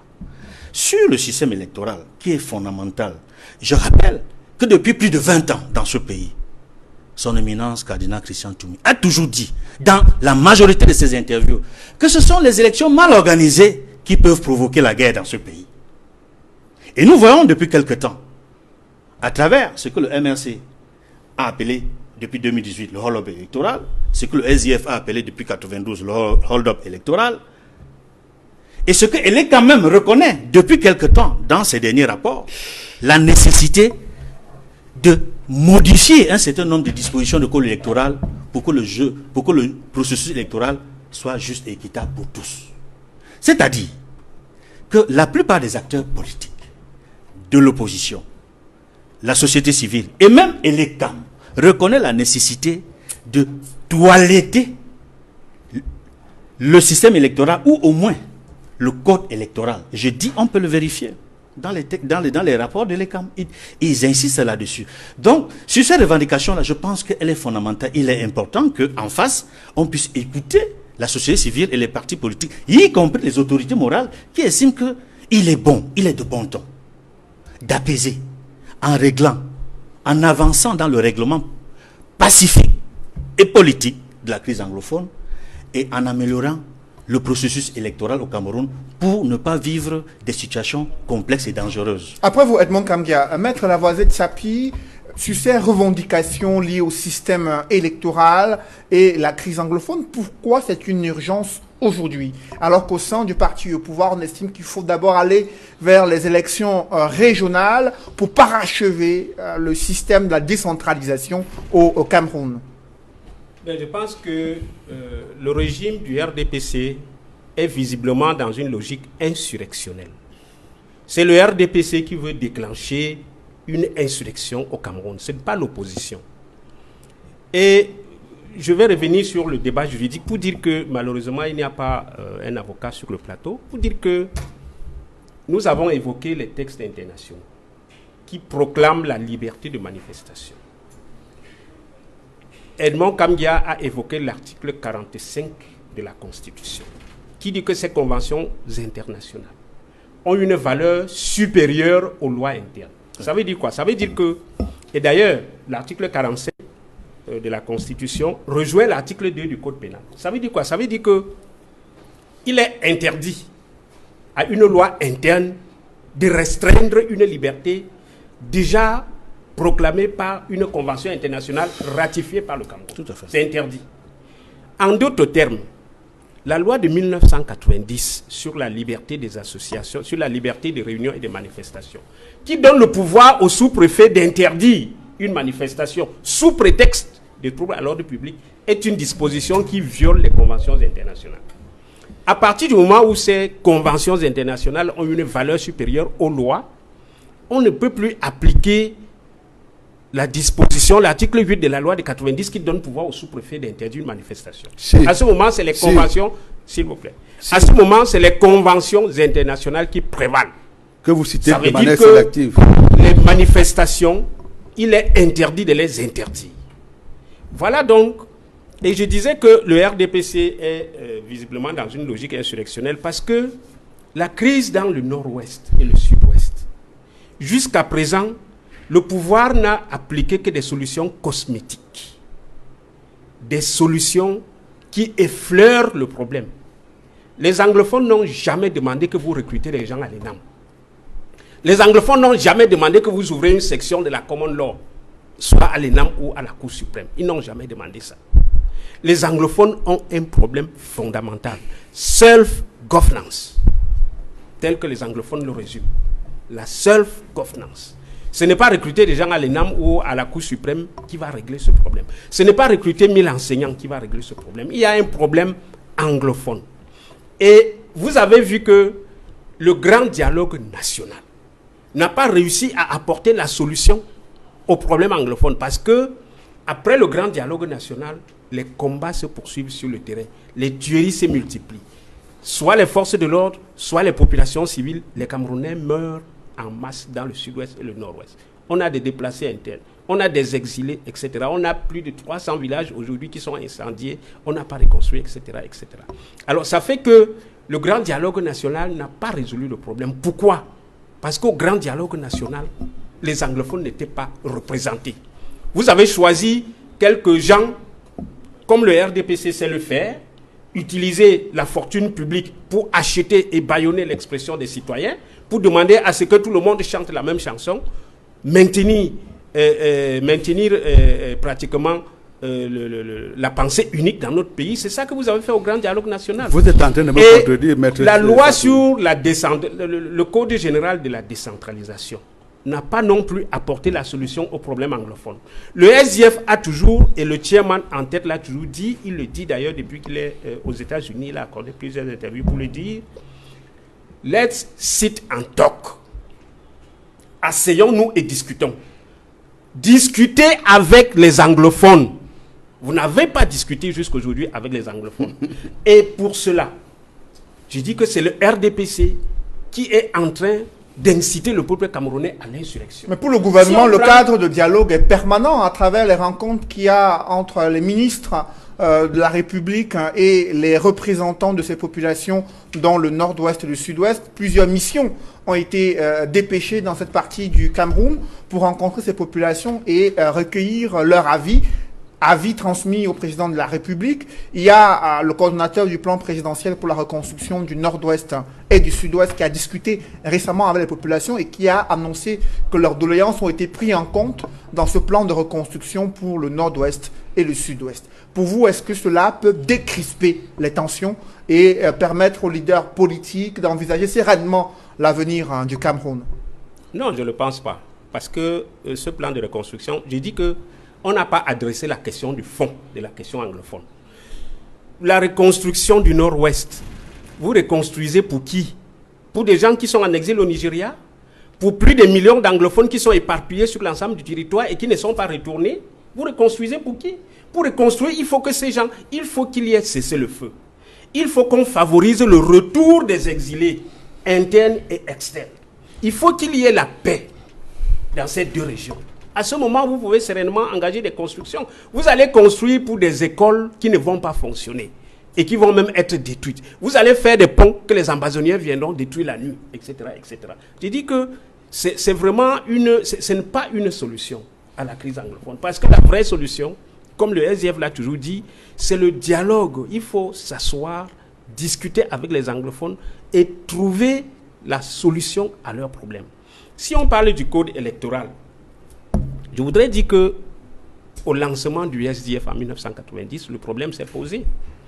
En mars 1992, le SDF a boycotté l'élection législative. On nous le reproche jusqu'à aujourd'hui. C'était à cause du code électoral. Et depuis là, nous luttons pour le code électoral. Quand vous avez un code électoral comme celui qui est en vigueur actuellement, un code électoral où 80% du personnel est constitué des militants d'un parti politique, le RDPC. Un code électoral dans lequel on ne retrouve aucun représentant de l'opposition dans les commissions. Il n'y a aucun représentant de l'opposition. Dans des pays sérieux, les commissions électorales sont paritaires. Société civile, opposition, etc., etc. Ce n'est pas le cas au Cameroun. Quand vous avez un code électoral où on vous dit, par exemple, que seul le procès verbal délai qu'en fait foi en cas de contestation. Et quand vous vous rendez compte que 80% du personnel, c'est les militants du RDPC, et on dit que le procès verbal qu'ils vont fabriquer, il n'y a que ça qui va faire foi. Misanga Nyamding, il y a un temps sur ce plateau, l'avait avoué. Nous bourrons souvent les unes. Nous fabriquons des procès verbaux. Misanga Nyamding l'a avoué sur ce plateau. Donc, quand vous avez un code électoral comme celui-là, quand vous avez un code électoral qui refuse les élections à 2 tours, vous avez un code électoral qui refuse le bulletin unique, etc., etc. Les récriminations contre le code électoral sont nombreux. Et je confirme avec la déclaration du représentant de NDH sur ce plateau pour dire que même Elekam a fait un rapport dans lequel Elekam a listé toutes les dispositions qui nuisent à la bonne conduite des élections et a demandé à ce que ces dispositions changent. Ça n'a pas été le cas, ça n'a pas changé. Donc nous avons un code électoral unique. Même les représentants des missions diplomatiques, la France, la Grande-Bretagne, les États-Unis, ont demandé à ce que le président Paul Biya convoque la société civile et l'opposition et qu'on s'assied pour faire un code électoral consensuel. Parce que, vous voyez, monsieur Cédric, il n'y a pas plus grave coup d'État qu'un coup d'État électoral. Vous dites que Kamto demande de chasser Paul Biya. Mais Paul Biya est arrivé au pouvoir comment? Est-ce qu'il a été régulièrement élu au cours d'une élection transparente, juste et honnête, les règles comme les programmes, les textes internationaux, les règles républicaines? Je dis non. Monsieur Paul Biya, depuis 1992, n'a jamais gagné une élection dans ce pays. Il n'a jamais gagné une élection. Il est à chaque fois proclamé élu dans des conditions qui choquent l'opinion. La voix du peuple camerounais aux élections ne compte pas dans ce pays. Et il n'y a pas meilleur déclenchement d'une insurrection qu'un tel comportement. C'est vous qui poussez les Camerounais à faire l'insurrection. Maintenant, vous dites que le 22, Maurice Kamto, parce qu'il a demandé à ses militants de descendre dans la rue pour demander le départ de Paul Biya, c'est une insurrection. J'ai dit non. Vous faites un procès d'intention. Et vous savez que selon la loi pénale, l'intention n'est pas condamnable. C'est l'acte posé qui est condamnable. Quand vous posez un acte On va le condamner après. Quand vous posez un acte, après on le cherche renversement du pouvoir. dans l'acte que vous avez posé s'il y avait une intention. Et oui, tant qu'on n'a pas posé un acte, c'est le procès d'intention que vous faites. Vous chutez sur la position de l'Église catholique. Renversé, c'est ça? La position de l'Église catholique, je vais le dire. Vous avez tenté à plusieurs reprises d'amadouer, de mettre sous silence l'Église catholique du Cameroun. Vous avez recruté Monseigneur Dieudonné Watio au Conseil électoral d'élections Cameroun, l'évêque de Bafoussam. Vous l'avez recruté. Mais ce que Monseigneur Watio a vu à Elekam, c'était tellement monstrueux qu'il a jeté l'éponge, il a démissionné. Il a dit, en tant qu'homme de Dieu, respectant la parole du Seigneur, je ne peux pas me mettre à salir mes mains sur ce qui se passe à Elekam. Voilà un évêque qui a démissionné parce que le code électoral dans lequel vous l'avez mis ne lui permettait pas d'assurer que la voix du Cameroun compte au cours d'une élection. Donc, pour dire que vraiment, la marche du 22, c'est une marche pacifique. Vous avez dit marche pacifique. Le MSC a dit c'est une marche pacifique. Le SDF a demandé à ses militants de participer à cette marche. Vous retrouverez les militants du SDF dans la rue parce que depuis 90, nous sommes dans la rue et nous nous battons pour qu'il y ait la démocratie dans notre pays. Et le ministre de l'administration territoriale a prévenu tous ceux qui vont se retrouver dans la rue feront l'objet d'arrestations et de garde à vue administratives. Est-ce que vous le savez? Oui, Maître Lavoisier Sapie. Le ministre de l'administration territoriale, il a même prévu qu'il va envoyer les abeilles aux citoyens. Mais sachez que les abeilles, là, c'est une arme à double tension. Si vous envoyez les abeilles dans la rue, et que les abeilles, là, trouvent que ce qu'on réclame dans la rue est juste, ces abeilles vont retourner, vous retrouver dans votre bureau. Après, c'est vous qui allez en partie. Mais je voudrais dire que le ministre de l'administration territoriale n'est pas dans son rôle. Il n'est pas le délégué général à la sûreté nationale. Il n'est pas le ministre de la justice. Il n'est pas le secrétaire, il n'est pas le ministre de la défense. De quoi se mêle-t-il? Après vous, Maître Lavoisier Sapie, Samuel Maud, pourquoi il y a toujours ce sentiment donné aux Camerounais que la solution, c'est la répression face aux revendications politiques posées par l'opposition? C'est vous qui donnez à l'activité du gouvernement un caractère répressif. Non, arrêtons de sourire. Oui, c'est pas la guerre. Non, justement, je voudrais vous rappeler. Mais c'est la réalité. Écoutez, je vais vous rappeler. Éric Druyer, manifestant gilet jaune, dans un plateau de télévision, a tout simplement dit, s'il arrive à proximité de l'Élysée, je rentre dedans.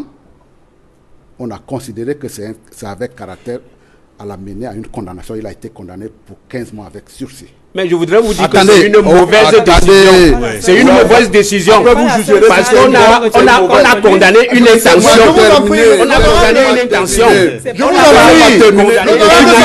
À la parole. Je suis curieux. Vous avez la parole, honorable Samuel Maud. Allez-y. Je suis curieux d'entendre Maître Sapie revenir devant une telle énormité en disant effectivement, il ne pourrait être condamné qu'après renversement du régime parce qu'effectivement, c'est à ce moment-là qu'on va considérer qu'il a été consommé.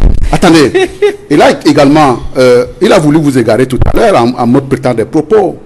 Je suis revenu sur 1987 parce que là également, dans le cas de Éric Druyer, la France est réputée au monde comme étant le pays des Lumières, le pays des libertés. Quand on en arrive à condamner quelqu'un qui, dans un plateau de télévision, a tout simplement dit nous rentrons dedans, effectivement, il faut comprendre que la liberté a des limites. Et si vous revenez sur 1789 pour vous dire effectivement que nous sommes dans une période de liberté, une période libertaire, où on pense qu'on peut tout faire, on peut casser, on peut tuer. Mais qui a cassé? Attendez, Qui a cassé? Attendez, Maître Sapie. Ni le SDF, ni le MRC, aucun parti de l'opposition n'a jamais rien cassé. On est dans une période de liberté. Mais c'est vous qui utilisez l'armée. On est et les forces de maintien de l'ordre pour tuer les Camerounais. Je vous en prie, on est dans une période libertaire. Vous avez tué en 90. Je vous en prie, Maître Sapie. Il a la parole. Vous avez tué en 2008. Vous vous apprêtez à tuer le 22. On est dans une période libertaire où on pense effectivement qu'on peut guillotiner le roi. Et une fois qu'on a guillotiné le roi et que les esprits sont calmés, on dit effectivement à travers cet article 4 qu'effectivement c'est très bien d'avoir des libertés, mais si nous ne donnons pas, une limitation, si nous ne donnons pas à cette limitation, à cette liberté-là, effectivement, la société va aller à volo. C'est le sens effectivement de la liberté, de la limitation. Mais parce que quand vous allez entendre parler sur la hiérarchie des normes juridiques, Maître Sapi, on n'a pas de divergence là-dessus. Ce que je vous reproche ici, c'est d'avoir une citation sélective. Parce que quand vous avez cité jusqu'à l'article 20, vous oubliez que l'article 29 existe. Où on vous dit effectivement, parce qu'il y a une loi qui réglemente ces libertés-là, on peut trouver un encadrement. Et l'article 8 sur lequel nous nous appuyons aujourd'hui sur le plan interne, cet article-là n'est pas anticonstitutionnel. Parce qu'elle dit effectivement, vous êtes libre de manifester. Vous avez tout simplement pas à aller demander une autorisation auprès de l'autorité administrative pour pouvoir savoir si vous manifestez ou pas. Vous déclarez tout simplement. Mais il y a un bémol à cela. L'administration restera juge de savoir s'il y a une opportunité à pouvoir le faire. Et notamment, il va s'appuyer sur une grille de lecture qui est définie ici, laquelle la bonne foi, et qui est également le fait du précédent. Quand le fait du précédent ne plaide pas pour vous, malheureusement, sur le fond des revendications, honorable Samuel Maud, sur le fond des revendications politiques, donc sur le fond des revendications politiques, le système électoral et la crise dans le nord-ouest du sud-ouest. J'ai tendance à paraphraser un ami qui tout récemment disait, le consensus également dans une démocratie, c'est une imposture. Oui, vous pouvez réagir comme ça. C'est une imposture parce qu'effectivement, quand les sujets sont brûlants, Edmond Kamga, quand les sujets sont brûlants et que les positions sont cristallisées, qu'est-ce que vous avez comme poste de sortie? C'est pas que vous soyez unanime. Passage en force. Attendez, c'est pas passage en force, madame. C'est effectivement de recourir. C'est effectivement, c'est le problème, c'est la différence, la divergence, le point de vue divergence profond entre vous et moi. C'est de recourir effectivement à une autorité suprême qui va vous départager. L'autorité suprême en termes de point de vue divergent dans une république, c'est effectivement l'électeur. Parce que quand vous pensez que vous allez partir dans un endroit où vous allez avoir un consensus, le consensus, au-delà des problèmes d'imposture qui vous a fait hurler tout à l'heure, il est difficile dans une société où les intérêts sont divergents, les positions sont divergentes, les idéologies ne collent pas. Il est difficile de pouvoir dire à un moment donné, on va être divergent sur tous les points de vue. Mais avant que le lecteur ne départage, il y a les règles du jeu démocratique qui doivent faire l'objet d'un consensus. Et ça me permet d'ailleurs, non, attendez. Sauf si vous estimez que la démarche n'est pas démocratique. S'il y avait moyen à trouver consensus, je crois qu'on l'aurait trouvé un peu plus tôt. Vous voyez très bien que ces points de... Ça n'a rien fait pour chercher le consensus. Oui. Vous voyez très bien que pour ces points de consensus, mais également, soyons républicains sur le plateau. Quand je les entends parler des points du nord et sur le sud-ouest, il n'y a pas à prendre des armes parce qu'on a des sujets de divergence à un moment donné. Or, quand vous l'entendez, il faut que le gouvernement négocie. On n'a pas à négocier. On n'a pas à faire ceci ou cela. Effectivement, dans le cadre, effectivement, il y a eu de même des négociations, mais c'est les règles de droit, c'est les règles républicaines qui doivent conditionner notre action au quotidien. Et quand on dit effectivement, il y a des gens qui disent dans un sens, on a besoin pour pouvoir mieux se développer d'un État fédéré, c'est leur point de vue. Il y a des gens également qui pensent qu'au-delà de la fédération, on peut avoir un minimum de centralisme, c'est leur point de vue. Et lorsqu'on a fini de discuter, ces deux problèmes-là sont déposés sur la table, c'est de dire effectivement, on va recourir à un arbitre. Et cet arbitre-là, ce sera le citoyen qui va nous départager. Et lorsqu'on est minoritaire dans un point de vue qu'on a défendu, on n'a pas à prendre des armes. Dans le cas du Nord et du Sud, au-delà du fait que le gouvernement a effectivement négocié, vous voyez très bien que les gens sont donnés des libertés de prendre des armes et mettre ça pile, les encenser pendant un moment et continuer à les encenser, ce n'est absolument pas républicain tout ça. Ce qui est républicain, c'est de dire effectivement il y a des règles de droit qui sont établies et que dans le cas effectivement d'un point de vue divergent, c'est l'État qui va nous, c'est les citoyens qui vont nous séparer. Là également, il parle sur les problèmes de code électoral. Très bien, qu'il y ait des toilettages à faire, madame. C'est possible. Rien n'est parfait sur cette terre. Tout est perfectible. C'est ce qu'on dit souvent. Sauf que quand je vous entends, vous parlez très souvent des problèmes de composants sociologiques qui ne sont pas codifiés. Ce n'est pas ça qui conditionne la transparence d'un système électoral. Quand vous parlez de problèmes de genre, effectivement, nous sommes conscients qu'il y a des problèmes de genre. Quand vous parlez de problèmes d'âge, à l'intérieur des partis politiques, évidemment, on devait être sensible de faire que ces problèmes-là, pour une cohésion de la société, que ce problème-là puisse être, sans toutefois qu'on passe par un corpus réglementaire. Et dans le cas de ce que nous venons de faire là, en ce qui concerne la sélection de nos représentants pour l'élection qui arrive régionale, on a insisté en interne en disant que nous vous donnons dans toutes les délégations régionales un certain nombre de quotas à respecter pour pouvoir mieux intégrer les femmes, pour pouvoir mieux intégrer les jeunes. Et ce n'est pas nécessairement... Attendez. Respecter la loi. Attendez. On a ratifié le protocole de Maputo. C'est 50-50. Ça, c'est la règle. C'est parce que ce texte est ratifié par le Cameroun, n'est-ce pas? Qui fait 50-50? Il y a une indication. Ça ne devrait pas retourner à la bonne volonté des partis politiques. Si ce n'est que sur cette question. Mais vous savez que ce n'est pas qu'une question liée aux gens. Elle est en train de m'interrompre. La déclaration de Maputo, c'est une directive. C'est pas la déclaration. Je parle bien du protocole à la charte africaine des droits de l'homme et des peuples relatifs aux droits des femmes. C'est un protocole à la charte et il est ratifié par... Elle n'a pas ce caractère contraignant. Je vous en prie.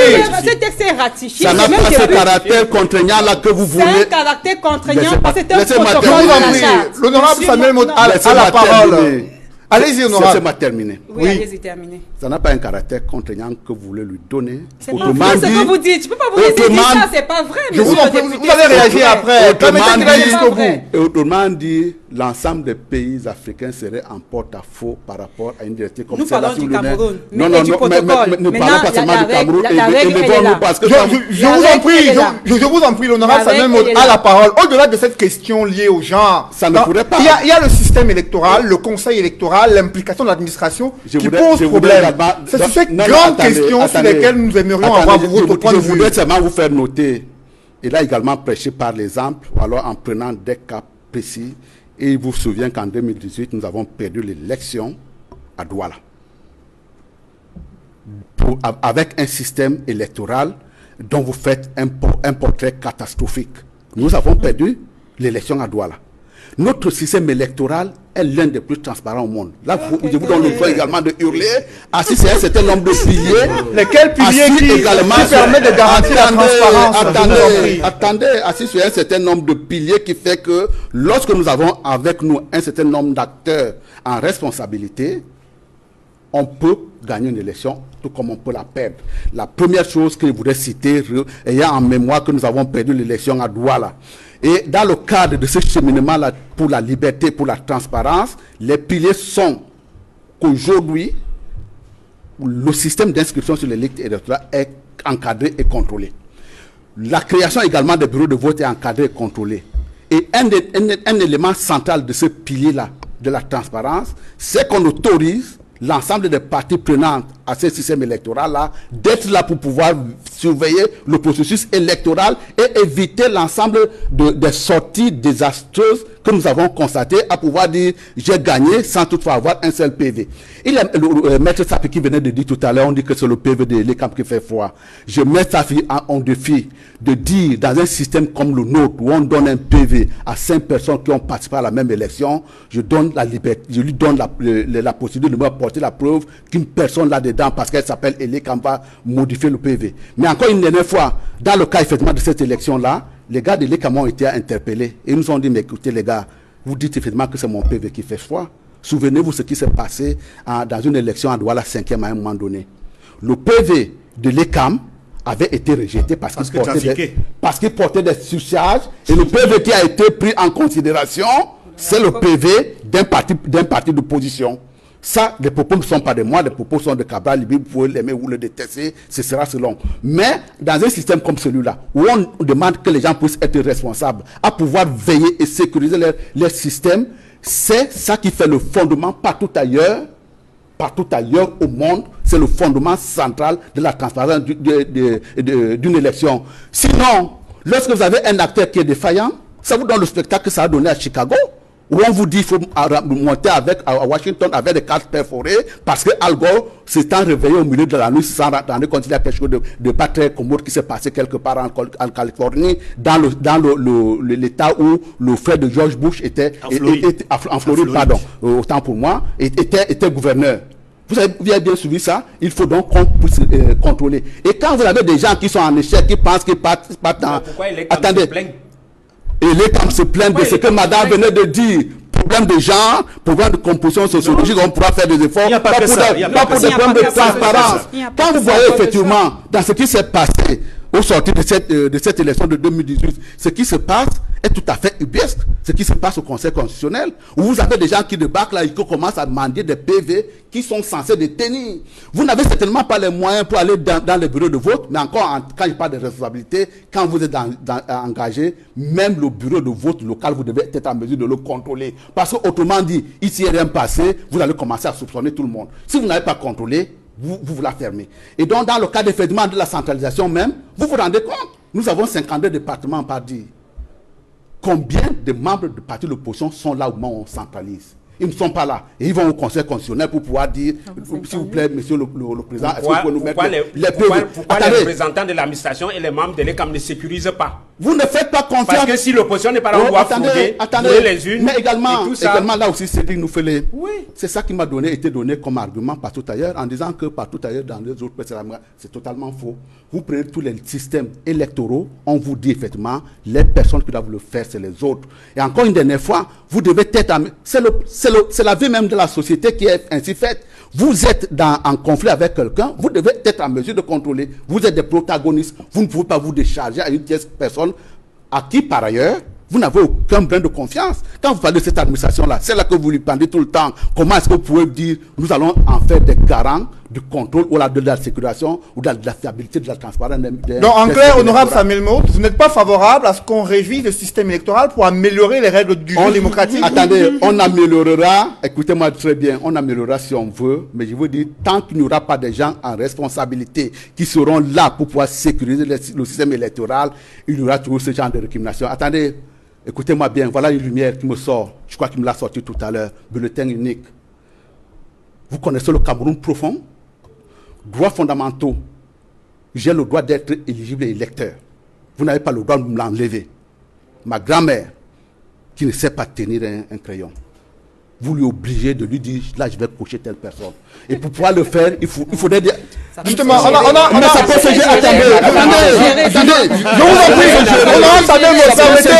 permettez-nous de réagir. Un système comme celui-là... Oui, j'ai compris. Cyril Roland Béchon, justement, sur cette question. Un système comme celui-là aura pour conséquence... Un système comme celui-là aura pour conséquence d'enlever des droits fondamentaux à un certain nombre de citoyens. D'accord, c'est comme Cyril Roland Béchon, sur cette question relative au système électoral qui divise les partis politiques. Vous avez suivi le SDF qui a posé un certain nombre de revendications et le RDPC qui estime que ce n'est pas la priorité au regard des enjeux qui cristallisent l'intérêt des Camerounais.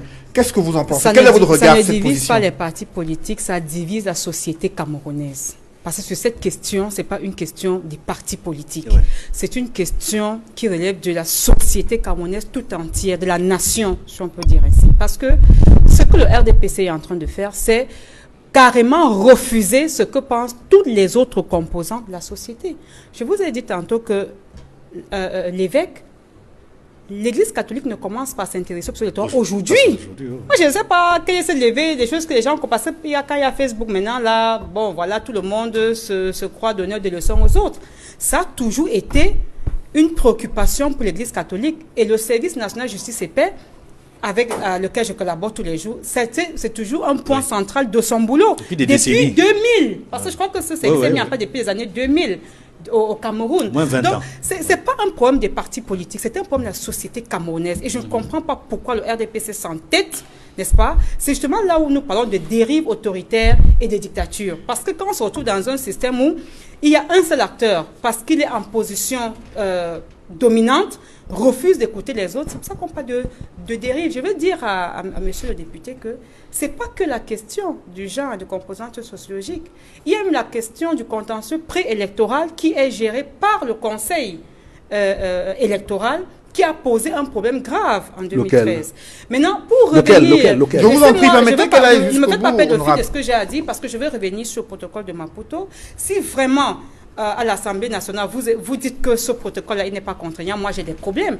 Parce que le Cameroun a même commencé l'internalisation de ce protocole à travers le programme, la politique nationale genre, cette politique s'inscrivait dans le 30% pour dire, bon, on va aller de manière progressive, mais pour l'instant, fixons le cap de 30% des Tout à femmes dans les instances politiques. Mais c'est écrit dans la politique nationale du Cameroun. Oui, oui. Je suis surprise que M. Moto aujourd'hui veut nous balader à gauche et à droite. Mais on voit bien que les mesures positives maintenant ne sont pas prises sur le terrain pour que ces dispositions-là soient effectives. Maintenant, l'autre clarification que je voudrais apporter sur la liberté publique. D'ailleurs, parce que je travaille quand même sur le droit international des droits de l'homme, je partage l'avis de M. Motte. Les libertés fondamentales peuvent être restreintes. Mais dans ça, c'est... Non, on n'est pas faisant de bois. Moi, je suis expert en droit de l'homme. J'aime dire les vérités telles qu'elles sont. Elles peuvent être restreintes, mais dans le cadre prévu par la loi. Et la loi au Cameroun prévoit l'ordre public, les bonnes mœurs. Ça ne prévoit pas ce que dit M. Motu, la bonne foi, les précédents ou les antécédents. C'est qu'il a cité. C'est deux mondes différents. Donc, il faut qu'on dise les choses telles qu'elles sont. Et maintenant, revient à la loi nationale de définir qu'est-ce qu'elle entend par ordre public et bonnes mœurs. Et c'est là où, au Cameroun, on a un problème. Lorsque ces deux dispositions, ou ces deux expressions n'ont pas été clarifiées, mais l'autorité administrative juge même la menace. C'est-à-dire qu'il vous dit que vous menacez de troubler. C'est-à-dire qu'il n'a même pas vu le trouble, mais il voit que ton travail va menacer. Non, mais ça veut dire que ce sont des conjectures qui sont inacceptables. C'est de ça qu'il s'agit. Votre question était sur quoi encore? Je l'ai perdu parce que j'avais sur la notion relative à ce système électoral et la position à la fois des partis politiques qui se déchirent autour du système électoral. Que faut-il faire au moment où le parti au pouvoir et le gouvernement estiment que ce n'est pas la priorité et que dans l'opposition, il y a le SDF et le MRC qui montent au créneau pour demander cette modification du système électoral? Non, cette modification, elle est indispensable.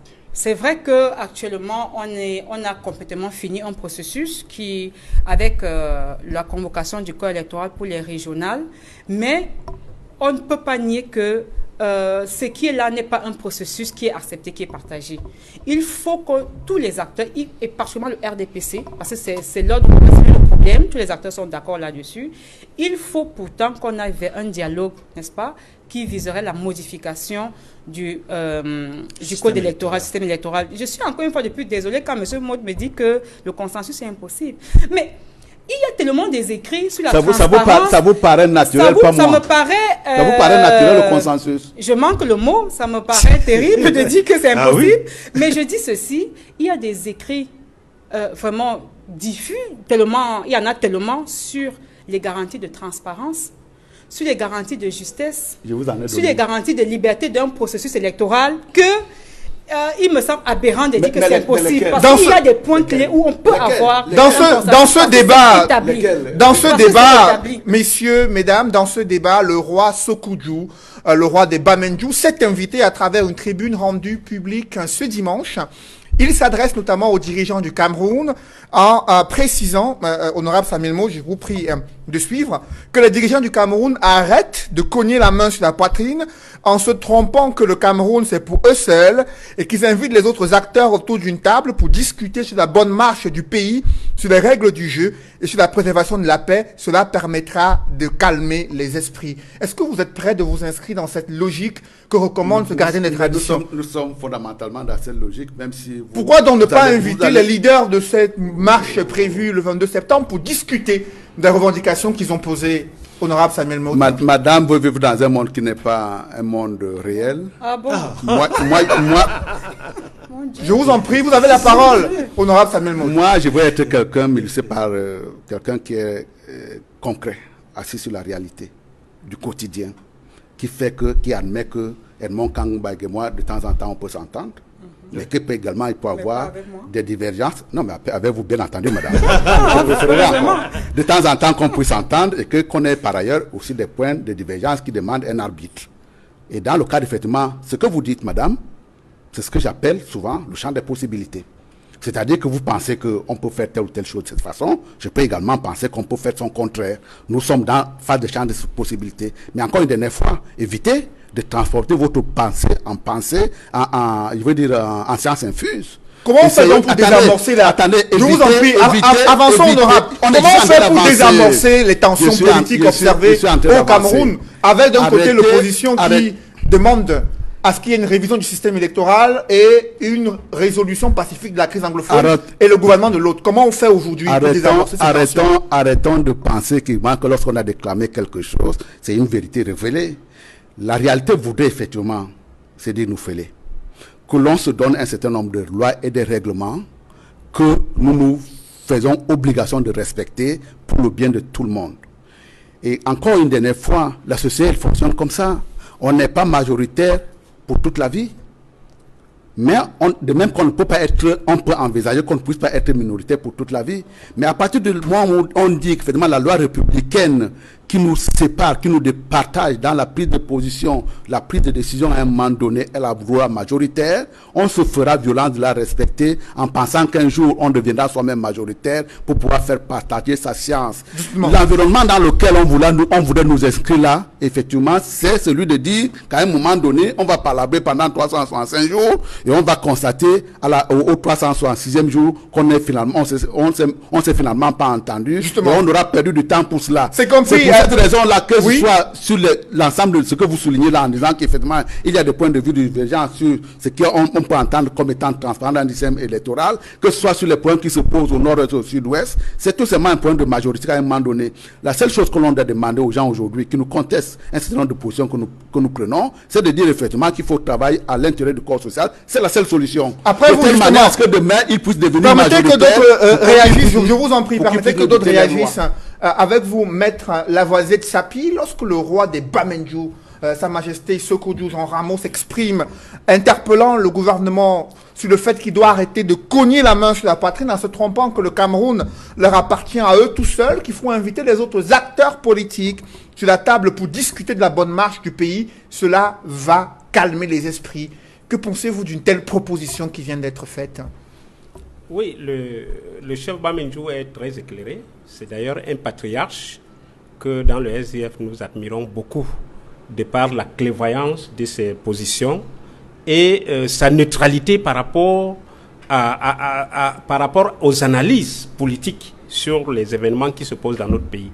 Donc, l'appel que le chef Bamenju vient de faire rejoint l'appel que le SDF fait depuis 1997. Nous avons demandé, le comité exécutif national du SDF avait demandé à M. Paul Biya de convoquer une conférence constitutionnelle. Conférence constitutionnelle au cours de laquelle on doit s'entendre sur une nouvelle constitution de notre pays. Laquelle nouvelle constitution définit clairement la forme de l'État. Ça règle le problème anglophone, ça règle la question du fédéralisme, etc.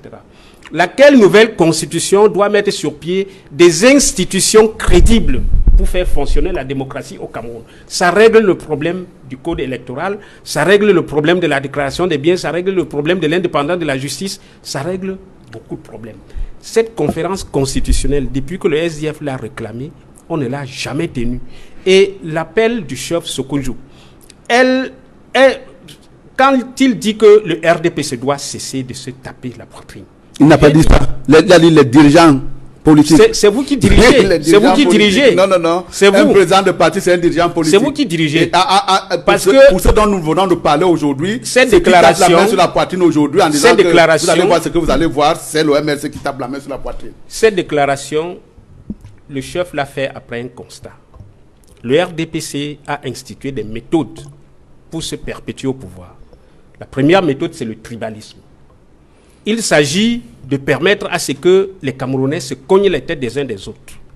Quand vous êtes un Bamléké, si vous ne soutenez pas Paul Biya, vous n'êtes pas Camerounais. On vous taxe de tribaliste. Quand vous êtes un Bamléké qui soutient Paul Biya, on ne dit plus rien, vous n'êtes pas tribaliste. Et je voudrais dire que à Bafoussam, par exemple, dans la région de l'Ouest, nous avons les ressortissants de l'Est, du centre, du sud, du littoral, du nord, qui vivent à l'Ouest en harmonie avec tous les autres citoyens. Qu'est-ce que vous voulez démontrer là? Mais vous avez mis dans la tête de certains... Écoutez, vous avez mis dans la tête de certains citoyens que le pouvoir là, les Bamlékés veulent arracher le pouvoir de Betty. Vous avez mis ça, vous avez fait ressortir ce point de vue-là pour faire croire que dans ce pays, et d'ailleurs Amadou Ali l'a dit, je cite une grosse du RDPC qui a dit que les Bamileke ne prendront jamais le pouvoir dans ce pays. Mais le chef de l'État du Cameroun, Maître Lavoisier Tchapi, le président de la République, a toujours dénoncé et condamné le tribalisme à travers de multiples sorties médiatiques. Il y a même une loi pour criminaliser le tribalisme qui a été mise en place. Est-ce que cela ne montre pas que le gouvernement veut se mettre au-dessus de ces replis identitaires observés sur la scène médiatique et politique? Oui, il y a des lois. On n'en disconvient pas. Il y a une disposition pénale qui réprime le tribalisme. Mais dans les faits, qu'est-ce que le gouvernement fait pour assurer l'intégration nationale dans ce pays? Qu'est-ce que le gouvernement fait? Il vous souvient, honorable Motte, que en 1990, quand on a lancé le SDF, vous avez taxé les anglophones de Biafrais. Vous avez dit que l'hymne du Nigeria a été chanté à Bamenda. Ça, c'est le RDPC qui l'a dit. Donc, voilà, le tribalisme, vous le transformez en méthode de gouvernement. L'autre méthode que vous appliquez et qui vous permet de perpétuer votre domination sur le peuple camerounais en le paupérisant, c'est l'achat de conscience. Le RDPC puise largement dans les fonds publics pour acheter tout le monde. Dès qu'on sent que la menace du pouvoir vient de ce côté-là, on essaye de voir qui sont les gens qu'on peut acheter. Ils puisent largement dans les fonds publics pour acheter les consciences. Et puis vous avez l'intimidation. Et quand l'intimidation ne suffit pas, regardez, à partir d'aujourd'hui, regardez les carrefours de Douala, de Yaoundé, de Bafoussam. Vous verrez les armes militaires plantées partout, à compter d'aujourd'hui. Parce que des Camerounais vont oser dire que Paul Biya gouverne mal. Il faut qu'on sorte les armes, il faut qu'on les tue. C'est ce qui se passe dans le Cameroun anglophone. Quand vous trouvez que des gens ont des revendications légitimes, au lieu de négocier, au lieu de s'asseoir et examiner entre Camerounais ces problèmes, on préfère brandir les muscles. On préfère sortir les armes. Parce que vous avez l'armée à votre disposition. Vous avez les gens, à ce propos, le ministre de l'administration territoriale a indiqué que les forces de maintien de l'ordre doivent travailler avec professionnalisme et sans faiblesse lors de ces manifestations prévues le 22 septembre prochain. Il n'a pas été question de tuer les Camerounais dans le discours officiel du gouvernement. Pour autant, Edmond Kamgia, comment on fait lorsqu'il y a une escalade politique comme celle observée ces derniers jours au Cameroun? Comment on désamorce ces tensions? Quelle stratégie faut-il mettre en place, à la fois au centre du pouvoir et au centre de l'opposition, pour aller vers une désescalade des tensions? Avant de répondre à cette question, je voudrais répondre à une sortie de M. Motte qui a dit que le consensus est une imposture. Je suis ahuri, sidéré, quand je l'entends d'un homme politique. Je me demande si véritablement c'est un homme politique. Parce que le consensus, c'est l'huile de moteur qui fait fonctionner la vie politique partout dans le monde entier. Il n'y a pas de vie politique sans consensus. Pour justement faire fonctionner normalement la vie politique et assurer la stabilité dans un pays. Je vais prendre un exemple, parce que je pourrais prendre 1000 exemples. Je prends un seul, que nous avons personnellement vécu. Lors de la rencontre tripartite de 91, où il y a eu un consensus sur la nécessité de mettre sur pied une commission technique chargée des affaires constitutionnelles, qui a évolué. Il y a eu la création d'un comité chargé de s'occuper de la Constitution, qui a été présidé même par le professeur agrégé de droit public, Joseph Ouna, qui avait été nommé par le chef de l'État. Ils ont travaillé, ils ont reçu les moutures, les propositions, par fax, par téléphone et autres, pour améliorer la Constitution de 72. Et sur la base d'un consensus, je voudrais le dire ici, avec force, la plupart des dispositions nouvelles de la Constitution du 18 janvier 96, nouvelles par rapport à celle de 72, sont issues du consensus politique. Et parmi ces dispositions, il y a la limitation du mandat présidentiel. C'était le fruit d'un consensus. Certains le voulaient à 5 ans, renouvelable une fois, d'autres, et le consensus est allé à 7 ans, renouvelable une seule fois.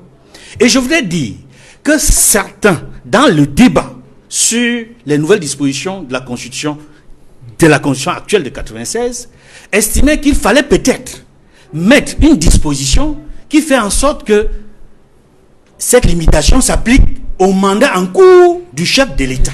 Mais le consensus a voulu que cette disposition ne soit pas mentionnée pour que le président de la République ait la possibilité, non pas de faire un seul nouveau mandat, puisqu'il avait été élu en 92 pour la première élection pluraliste, mais qu'il ait la possibilité pratiquement de faire non seulement un nouveau mandat, mais 2 mandats. C'est la raison pour laquelle, j'ai dit, c'est un consensus qui permet à Paul Biya d'être candidat à l'élection présidentielle, non seulement en octobre 97, mais aussi en octobre 2004. Et c'est la raison pour laquelle, de manière légitime, juste et justifiée, la plupart des collaborateurs du chef de l'État, qu'on a embassés aujourd'hui pour diverses raisons, qu'on appelle G11, étaient convaincus que pour ce consensus-là, pour lequel le chef de l'État était d'accord, il devait faire 2 nouveaux mandats, parce que les compteurs avaient été remis à zéro avec la nouvelle constitution de 96. C'est pour ça qu'il a eu 2 nouveaux, il a brigué 2 nouveaux mandats. Oui. Je dis parce que j'étais là. J'étais à la rencontre du parti. On a remis les compteurs à zéro pour qu'il fasse 2 nouveaux mandats, 97 et 2004, pour finir donc en 2011. Et curieusement, le chef de l'État lui-même, en 2008, il est venu déverrouiller, violer un consensus politique. Je comprends pourquoi vous parlez d'imposture. Parce que dans votre propre camp, vous ne respectez pas les consensus. Monsieur Mott, une vie politique normale fonctionne avec le consensus. Et les grandes décisions nationales comme internationales fonctionnent grâce au consensus. Je suis très surpris. Je n'ai cité qu'une seule disposition. Parce qu'il y en a plusieurs que je pourrais citer ici, dans l'actuelle constitution, qui sont le fruit d'un consensus politique, monsieur Mott. Retirez votre mot d'imposture. Si vous êtes un homme politique, monsieur Mott. Bien. Si vous êtes une instance... Je vous en prie, allez-y, en un mot. Hein. Si vous êtes... Non, pas en un mot. Si vous êtes une instance pour pouvoir savoir si je suis un homme politique ou m'enlever ce titre-là, un homme politique, je vous laisse le soin. Mais écoutez-moi très bien, je ne concède pas que de temps en temps, dans un environnement politique républicain, que l'on peut s'asseoir de temps en temps pour pouvoir discuter de tel ou tel sujet. La notion de consensus me reste à définir. À l'intérieur d'une discussion, il y a une pensée dominante qui peut regrouper les forces de diverses origines. Il peut avoir un courant de pensée dominant, mais effectivement, ce n'est jamais l'unanimité quand on fait une prise de décision comme celle-là. La preuve, c'est que dans son propre propos, il dit il y a un certain nombre de personnes qui pensaient ça, mais dans le consensus, on a décidé de ceci. Mais oui, c'est ce qui a été adopté. Mais vous consacrez le fait qu'effectivement, ce n'était pas une décision. Ils se sont alignés par la suite.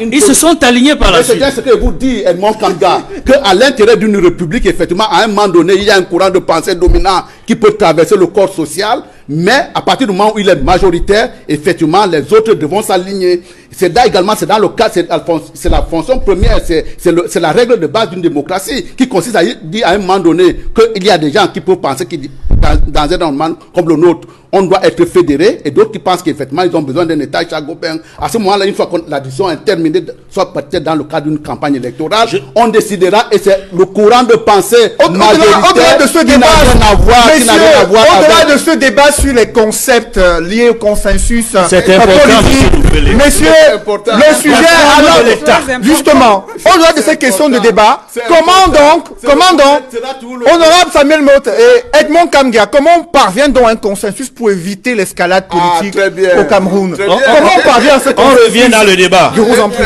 Et je voudrais toujours dans le consensus vous dire que l'adoption, l'introduction de l'expression République unitaire décentralisée dans la Constitution du 18 janvier 1996 est encore le fruit d'un consensus. Non. Oui, j'ai dit oui.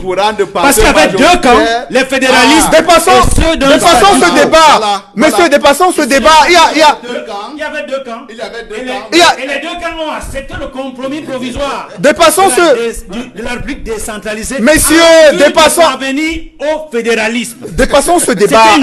Edmond Kanga, on sort comment de la situation actuelle avec des tensions et des camps qui se dessinent au sein du parti au pouvoir de l'opposition? Comment on fait pour désamorcer ces mouvements qui sont annoncés et cette stratégie de répression qui se met en place? Comment on fait avec d'un côté l'opposition qui revendique et qui souhaite manifester dans la rue, de l'autre côté le pouvoir qui reste sur ses positions et qui ne souhaite pas entendre ce qui vient de la part de certains partis de l'opposition? Comment on fait?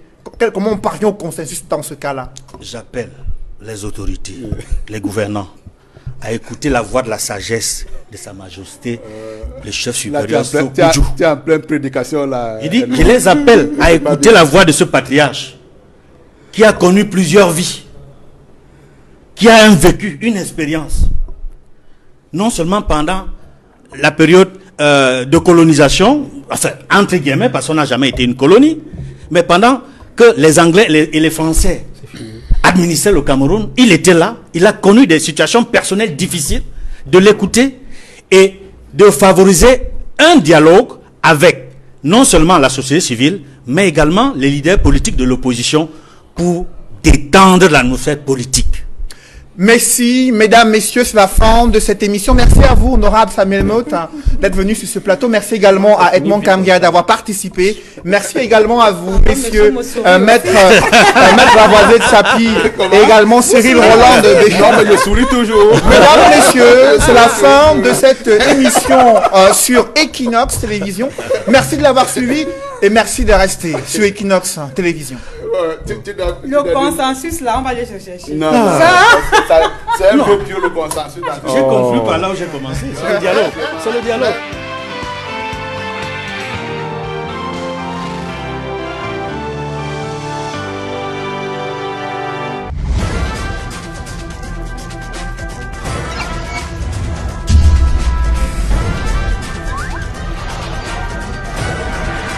Equinox Télévision, au-delà de l'image, nous rendons compte.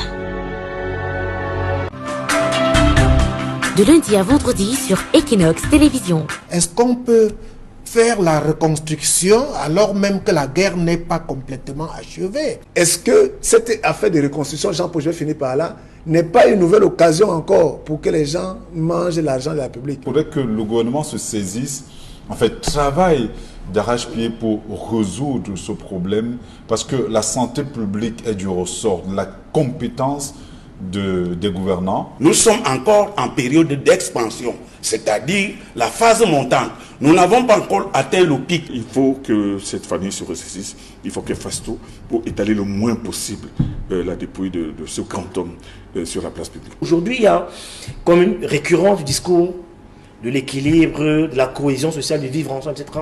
Le vivre ensemble passe aussi et surtout par l'intégration de tous les fils et filles qui ont l'expertise et le profil.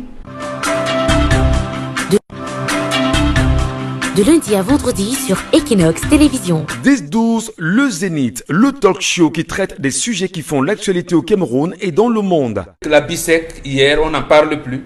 Ils prennent l'argent des Camerounais, ils apportent. La SCB prennent l'argent, ils emportent et on vient coffrer les Camerounais. L'histoire du jour. Elle n'arrive pas à trouver un homme avec qui elle entrevoit sa vie dans le futur.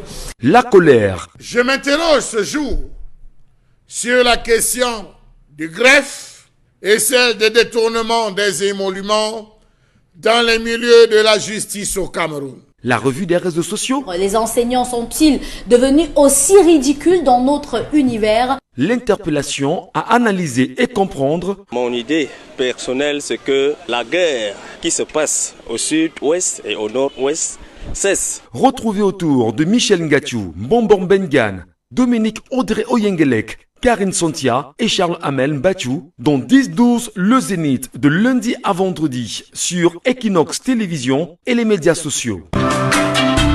If you suspect you may have a coronavirus infection, please call your healthcare provider in advance and let them know you are coming. This can help them be prepared. WHO recommends preventive measures to reduce your risk.